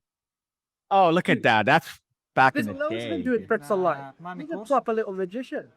All the drivers will have different things to relax a little bit before the race. I like to play cards, card tricks, and here with Luis, my assistant today, and we show you a special trick. We have the cards, obviously Spanish, because if not, the trick is difficult to do. You have to choose one card now. Okay. You are too slow. You are too slow for this card. Okay, got one. Yeah? No, you want to... Okay, I have to take it. No, you have to show the camera. Yeah. You remember that Yeah, card, I eh? will. Okay. They're difficult. They got different symbols on them. We leave the cards here. Yeah. Nothing in the hands. We have in the pocket special thing. It's like a lock to put in the cards. Because if you can see, there is a hole in the cards Yep. that this goes in. We close. If we can. We close. Yep. You have your cards. You know which card you choose. I know which one. You remember? Yep. Okay. Now we take this off. Then, when we arrive to your card, you tell me stop.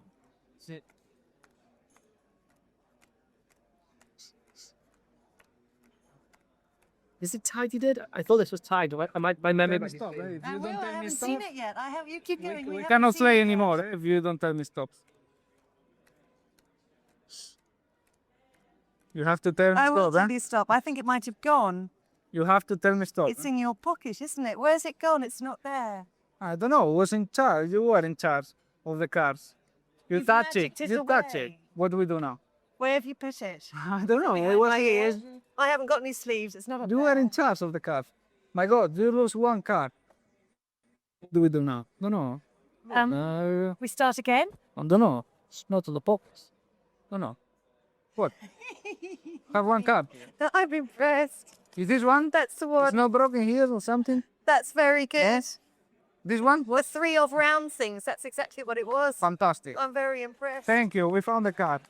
Yeah, very impressive card, Sharka. I Fernando. thought it was tagged to my head because of the chain. No, that's more Wow. like a lock deck type thing, that is, but that's great. I love that he fucked it up too. Like he fucking, he's like, oh, let me put the chain after. Like, fuck. You know what? I remember seeing that years ago, and I didn't, I guess, register that it was fucking Alonso. If Look you at say, I just realized there's like you got like 10 different performances on. Wow. I love that after though. He doesn't give a fuck. He's just like, okay, pick a card. I'm gonna put the chain in the card. No reason. All right, and I'm gonna take the chain out. Tell me if you see your And you card. can tell it probably eats him alive to this day. Yeah. Do you know what's good though? You know he loves magic because he doesn't need magic.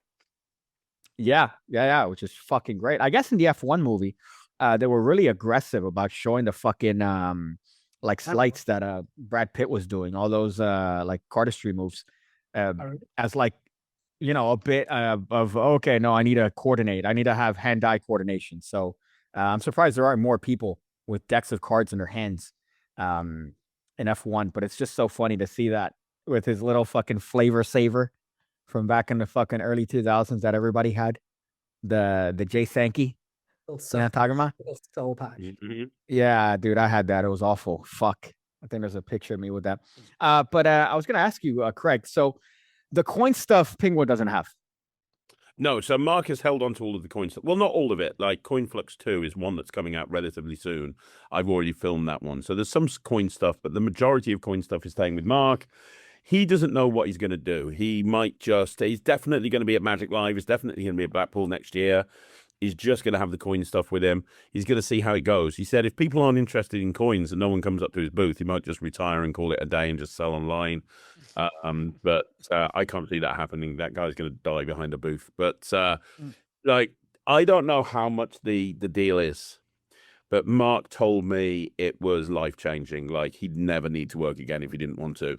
And I can understand why, because Penguin now have the full rights to produce hundreds of Mark Mason tricks, many of which haven't been available for years, that have a rich pedigree in this industry. They're all really clever. They're all really, like, that have that toy factor which you want to have if you're going to make a successful trick. And Penguin don't have to pay royalties to fucking anyone. They've paid their money. It's pure profit. No royalties going to anybody. It's all going straight into Penguin. Yeah, this is a smart business decision. Yeah, Mark Mason is just top tier. I still remember fucking convincing my mom to get Blink from back in the day, the fucking card change. So what's great, I have to imagine that they're updating like the stuff, because if you had stuff from 30 years ago, wouldn't that like the new I'll workout? put it this way: I just shot the tutorial for Card Sandwich Had to watch all of the stuff that I'm filming. I had to watch the original tutorial. Card Sandwich had a 7-minute tutorial. It now has a 2.5-hour tutorial. Fuck. Now it's not as good as it used to be. You Bonds. Shit, you lost the gold. What are you working on there, Lloyd? Some card gimmicks. Look at that, man. He's taking full advantage. There's no time off for Lloyd. You're doing a No, podcast. what he's doing is Just practicing stuff. he's creating a brand new lecture ready for 2 days' time. He's just sitting there creating a brand new lecture. I guarantee it. Do you know, there's some new stuff I think I'm going to try. I know, maybe I will. Ooh, what a teaser, man. What a fucking teaser. Just like I was watching the live stream, you're teasing that sucker punch a week ago. You're just like, oh, I can't show it. I can't. Oh, I fucking did show you it. something the other day, which is, did I show both of you the new version of Cognito, which has like no process? No. Showed you, Yeah. Pig Cake, and you were like, what the fuck? You was like, if you can tell me that right now, I'll freak out because you haven't done it. Oh, okay. Yeah, I didn't realize that was another version of Cognito. But yeah, it's man, inspired fucking. From the one floor Cognito has. Oh gosh, I hate that so fucking much because as a magician, I hate it, but you can't turn that part of your brain off where you're thinking method. I wish I could, but when you're always just going like, okay, all right, okay, palm double lift, okay, I could see where it's going, right? Which is what I love about watching like Markobi on his Facebook, because you're watching it with the expectation of a magician, and then he subverts it by showing the whatever the fuck, and it's not what you think it is. But Lloyd showed me this thing, bro, where it's so fucking annoying because I'm waiting for the process, right? I'm thinking, oh, there's gonna be one more thing. He's gonna go, all right, so now do this, right? Or now that you have this piece of information, I want you to do this part, and I'm waiting for that. And I tell him, Lloyd, if you tell me the name the thing that I'm thinking of right now, I'm gonna lose my fucking shit. Yeah, you And he stopped goes- me before the trick was that he's like, whoa, by the way, if you can Yeah. tell me now before Yeah. it happens. Because I was waiting for the process. I was waiting. I'm like, okay, so when is this coming where I'm gonna have to add something up or come up with something that's fucking annoying? And then no, he just stops cold turkey and tells me the information. And then the method is even fucking, it's brilliant. It's just fucking so brilliant. Just the thought process behind it. Fuck you, you fucking Welsh fuck. So good, man. Do you know what it is, right? So Cognito fucking is huge, like in terms of the number that's sold. People loved it. And I think the only flaw, obviously there's flaws in every piece of magic. That's how we get better, improving. But the card reveal, which is the bit that Owen came up with primarily, which people love. It was never really the focus of the app, but people like it. But for me, the crown was the fact that it was true in what the buzzwords were, right? The category, the phrases. They think of like anything within reason, but they think of something like their star sign and playing card, whatever. They never type it. They never write it. They never speak it. They never, like for the star sign, they don't even fucking look at it or acknowledge it. Like they don't do anything. It only exists in their head, and you know exactly what it is. And that's true. That's true, right? And it was like the first of its kind to like do kind of like real mind reading in an app in that sense, because you convert in that stuff. The big flaw, or the flaw with it was that it was process heavy. You had to, for playing cards, they had to look at 6 pictures of scattered playing cards. For the star sign, they had to read horoscopes that weren't theirs, but they had to read 1 or 2 horoscopes, right? But there was four pictures of them in total. So there was a process, and like horoscopes is fairly quick, but the playing cards, you had to go through 6 images of scattered playing cards. And that process takes about a minute, which is just not good enough. Well, it flies, and there's some clever things in there where they don't look at their card and timers and all that. But ultimately, like 5 years on, I should be looking at ways to improve it. So I was like, right, it's got to have the same beats in terms of like if, for example, with a playing card or a name or a movie or a book, whatever, they think of anything they want. They never type it. They never write it down. They never isolate it. They never touch it. They never speak it. They don't show their friend. And if the magician was even if the magician, which they weren't on, it was shoulder surfing their phone, there's still no way you could fucking know what it is they were thinking of. So it had to have all those beats, but it had to be a fraction of the time. Because of course it's not real magic. So yeah, I had this idea like rattling around in my head, like, oh, could this fucking work? If it did, it could be kind of fucking cool. And it does. Yeah. It has it. So So good too, Thanks, dude. Because even as a fucking looking through it, I'm like, there's no way for you to know which one. Because I'm presented. I'm not gonna say much more about it than you don't want to say, but I'm looking at a range of possibilities, and there's absolutely no fucking way that you could go, all right, it's that one. yeah. There's no way, right? So that's what I'm thinking. I'm like, okay, yeah, fuck. Here comes the. So okay, so think of this. All right, repeat it over in your head, or here comes the method part of it. But no, you fucking nailed it. I'm like, how the fuck could you Thanks, man. possibly? Yeah, and it's Nothing such a fucking truly massaged now. yeah, wide array of things too that you could do with it. It's not just Yeah. that one-off thing. I think the one thing it needs before a release, it does need all the Cognito reveal was fun. Like I for me it was about like that pure mentalism element, but I feel like to make it come full circle, or to finish it off, it needs to have a reveal. Mhm. And something not like everyone else is doing. Like that's what would be like my USP is I try to do. If I bring it on, it has to be original in every sense. So I'm trying to think of an interesting new form of reveal that hasn't been done before, which is Yeah, I've noticed that's your sort of I was gonna say tism. That you have to have that fucking it's like no. It doesn't it cannot be this, which is sort of again, I think we talked about too the little thing that we were talking about before. My idea that I'm like, oh, we could just have them input it. And you're like, nope, no input, nothing. Think of but this- something better. Yeah, a militant. I think otherwise you just like there's 99% of apps that come out these days, they're all just arguing over the scraps because they're all just using the same shit as everyone else. It's Yeah. like, and I just think like I've never been about fighting for the scraps, just blue ocean territory all the way. You want to be the and the also- head. Huh? You want to be the head in the human centipede. Exactly.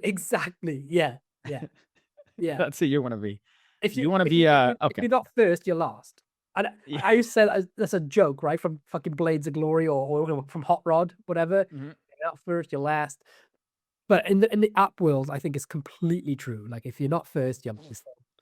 I don't do anything where I think it's mostly a waste of time. Which is what I think caught me off guard too with 6 Pro, right? That I was again thinking like a magician, that I'm waiting for the method aspect of it. And I'm like, okay, yeah, whatever. He's gonna fucking do some, and then you nail me at the end with the fucking shit, and I'm like, wow. Because I put the numbers, I put them in. Those are my fucking numbers. Those are my fucking numbers, and I could swear to you that those are my fucking numbers. And then you nailed me. And I'm like, okay, you fucking clever piece of shit. And again, that came from thinking in a different way and coming at this from a perspective that hasn't been done before. That isn't something that you could see on like Inject and all these other sort of standard magic apps. But it's just a crazy thing, man. Fuck. But that one, I think that whatever you're calling it is fucking so clever. I think I'm gonna call it Vespa. Vespa? Like the Vespa Martini? No, like a Vespa, That's Like what I love about you, man. You never rest on your laurels. A trick is never completed for you. Even if it's been released, you still work on it. You still improve it. You still continue to evolve it. I try to. So do you though, right? You put out a bunch of material, and then Yeah. come up with new upgrades to it. Yeah. I think that's important. I think that there's no such thing as a perfect trick. Anything can be improved. Anything can be improved, and I think that you should always try to evolve it and improve it. What Cognito is? thing. I love Cognito, so any improvements on Cognito is going to be great because it's something that's very difficult to improve anyway.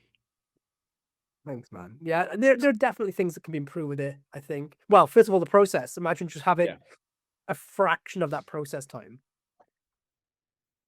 Yeah. What is your guys' opinion on what is possibly the perfect trick? What is the closest thing to the perfect trick? Crazy man's handcuff.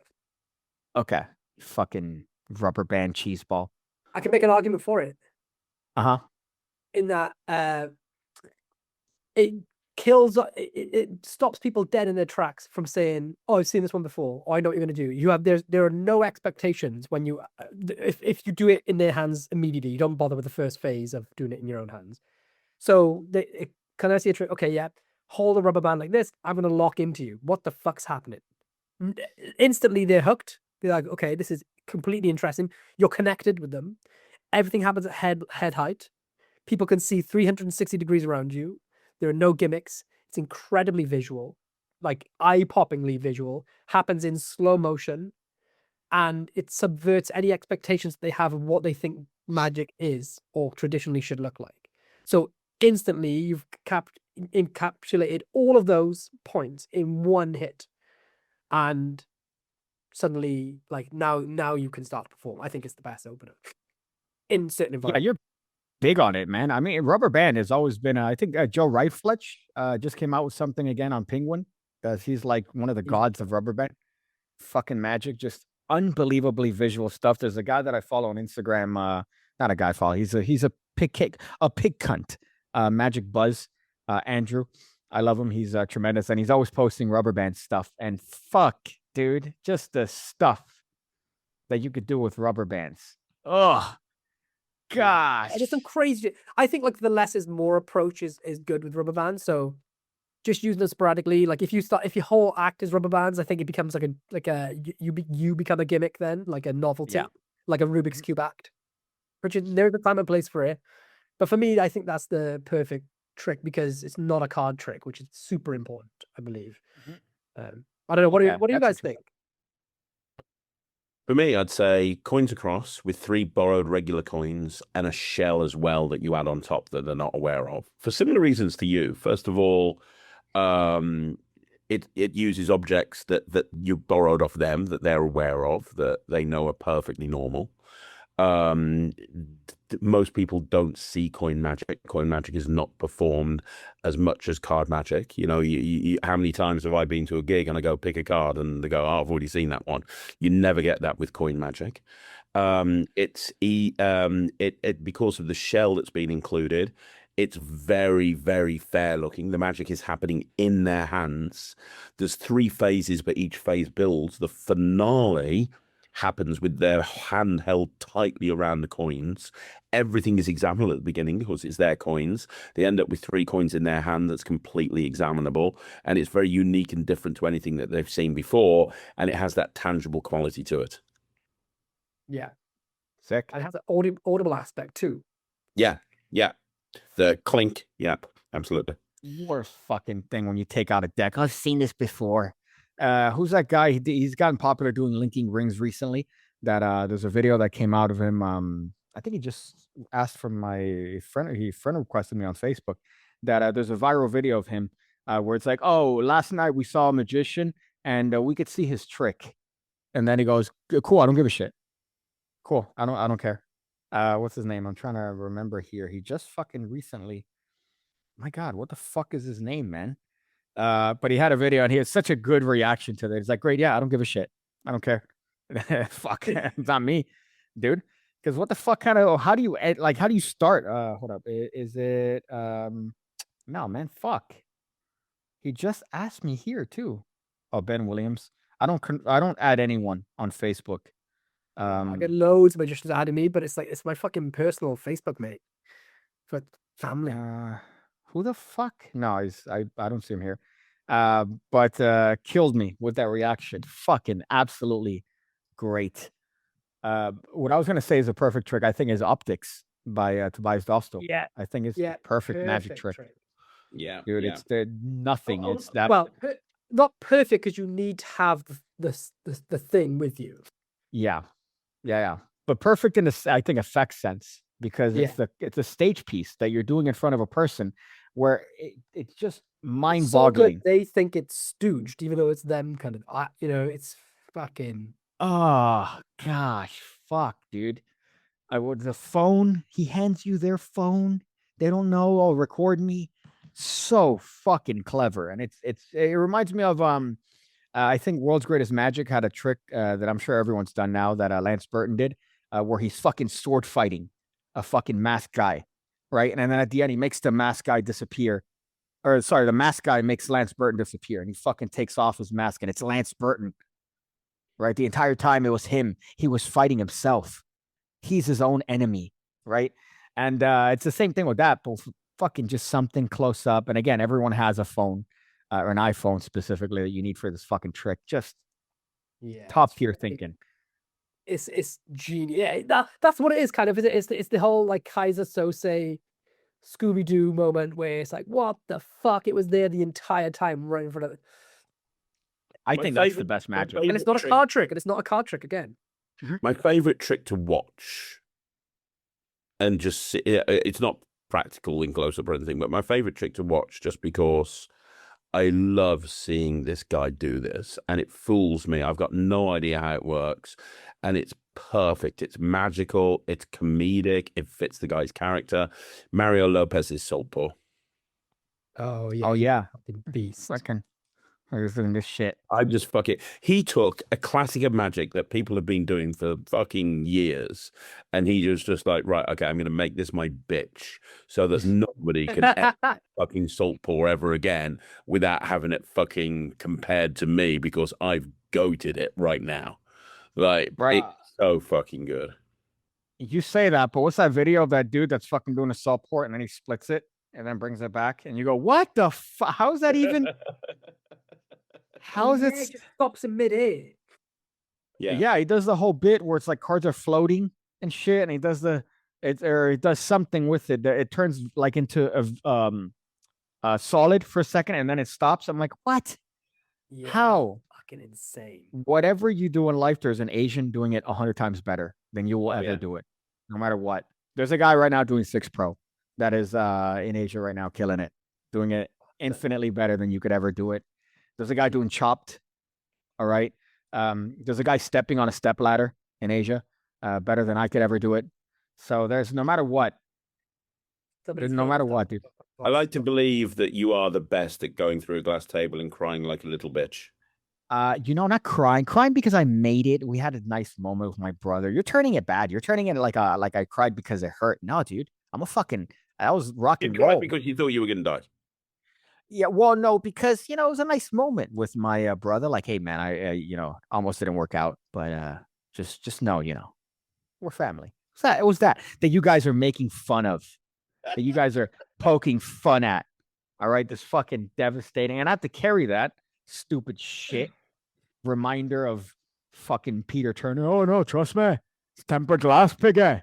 It's gonna break in little bits, piggy. Meanwhile, fucking everything was this. Every piece that came out of that was this. It was just a shard. I might as well have just thrown myself on this. Fucking absolute. Oh, did I cut myself?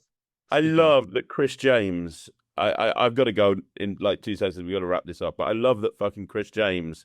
It's so fucking American that he thanks you to contributing to a magic trick by giving you a fucking knife. Like, Yeah, dude. you know, And not just a knife, a fucking fixed blade, beautiful handle. Like this thing you gotta fucking poke out like a fucking. I could chop a fucking tree with this. A pig cake sized tree. to anyone else carrying that, if Gosh. anybody else was holding that, it looked like a penknife. But when Pig Cake's holding it, Yeah. that looks like a decent sized sword. Yeah, I was gonna say to you, you'd fucking pick it up and it'd be like a toothpick. Yeah. But to me, I did that with Mark Lemon on my Instagram with an ice cream cone, and I found it funny. It's like, oh, Pig Cake, hold on to this. And he's holding a really nominal sized ice cream cone. And then when I'm holding it, it's a massive one. Ha ha. Ha ha ha ha. I think Lloyd is mentally checked out. I can see. Oh, God. He reaches this point. No. You were still contributing up until this point. He reaches a point in the podcast. I've seen it. I've known him for years. He reaches a point where it's either when the snooker's on, or he gets to the point where he's making his gimmick that he's like reaching a bit that he needs to concentrate, or he's just dreaming of a swimming pool. It's one of the three. But he gets to a point where he's just like, I'm fucking done with this. It's like when a runner hits a wall and he just can't run anymore. That's the moment. Look it in his eyes. You've seen it. He's dead inside right now. I have run out of fucks to give, my friends. Isn't it the worst that the easiest cards to split are the worst quality playing cards? Isn't that the absolute worst? Right? Like, look how easily I split that. And that's because this deck is like fucking China shit. Dollar store trash. Meanwhile, you try to do it with a bicycle deck and you have to have a fucking dissertation on splitting cards. That's virgin. But yeah, once you start seeing fucking Lloyd splitting cards, I think that's a good barometer for we're nearing the end of the Magic Pod. Oh yeah, we're done. We're done. We're out of here.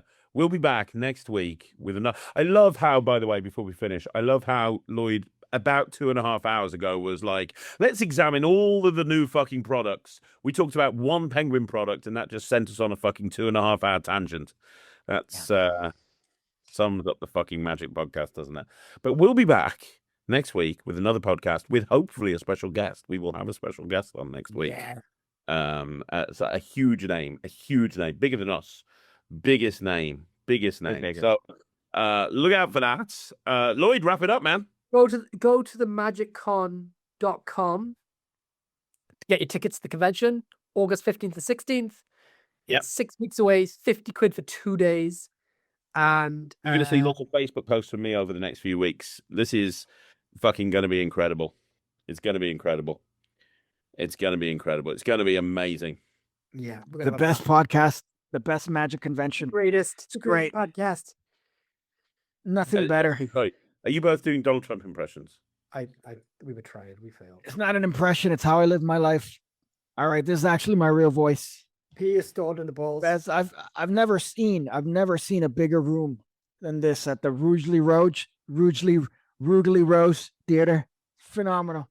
Great Well, I venue. guarantee you will have more people at our fucking convention than he had as his state fair. Fake news. CNN. You're wrong. Sit down. Lloyd, wrap it up before I die. Stop fucking. Don't fuck kids and have a shit week. You fucking clowns. I get annoyed because they shouldn't listen to this. Because it's Don't fuck absolute kids. dog shit. Oh, I love Watch it. it. When we send that. I love it when we get a message from a really big name that you respect referencing something on the podcast, because Lloyd's life just drains out of his face. He turns white because that moment he realizes people he respects listen to this fucking drivel. I hate it. If you're a big name listening to this and you want to see Lloyd look white as a ghost, just go up to him at a convention and just say, I listen to this. And if you're a big enough name, he'll just die inside a little. I always say just sorry. I always say sorry. Oh, no, even better. Just whisper in Lloyd's ear, don't fuck kids. Let him know that you're part of it. You're part of the gang. You know, do the handshake. Do the fucking Magic Con handshake. Yeah. Oh, yeah. I get it. That happens all the time. I'm like, yeah, thanks for reminding me. It'd be a P and a C, right? PC or whatever the fuck. Hey, you We're bitch. too white. We're too white. Right. He's going to carry on making gimmicks. Big Cake's going to do whatever the fuck Big Cake does, probably something involving a knife. And I'm going to go to a gig. We'll see you again right here on the Magic Podcast. Now go fuck off. We apologize for disrupting your normal daily schedule. You may now relax, tuck your deck back in, and resume your regular day-to-day life. Remember to subscribe to be notified the moment each new episode goes live every Wednesday. And join our Facebook group to continue the conversation. The link is in the description to this podcast. Thank you for listening to The Magic Podcast.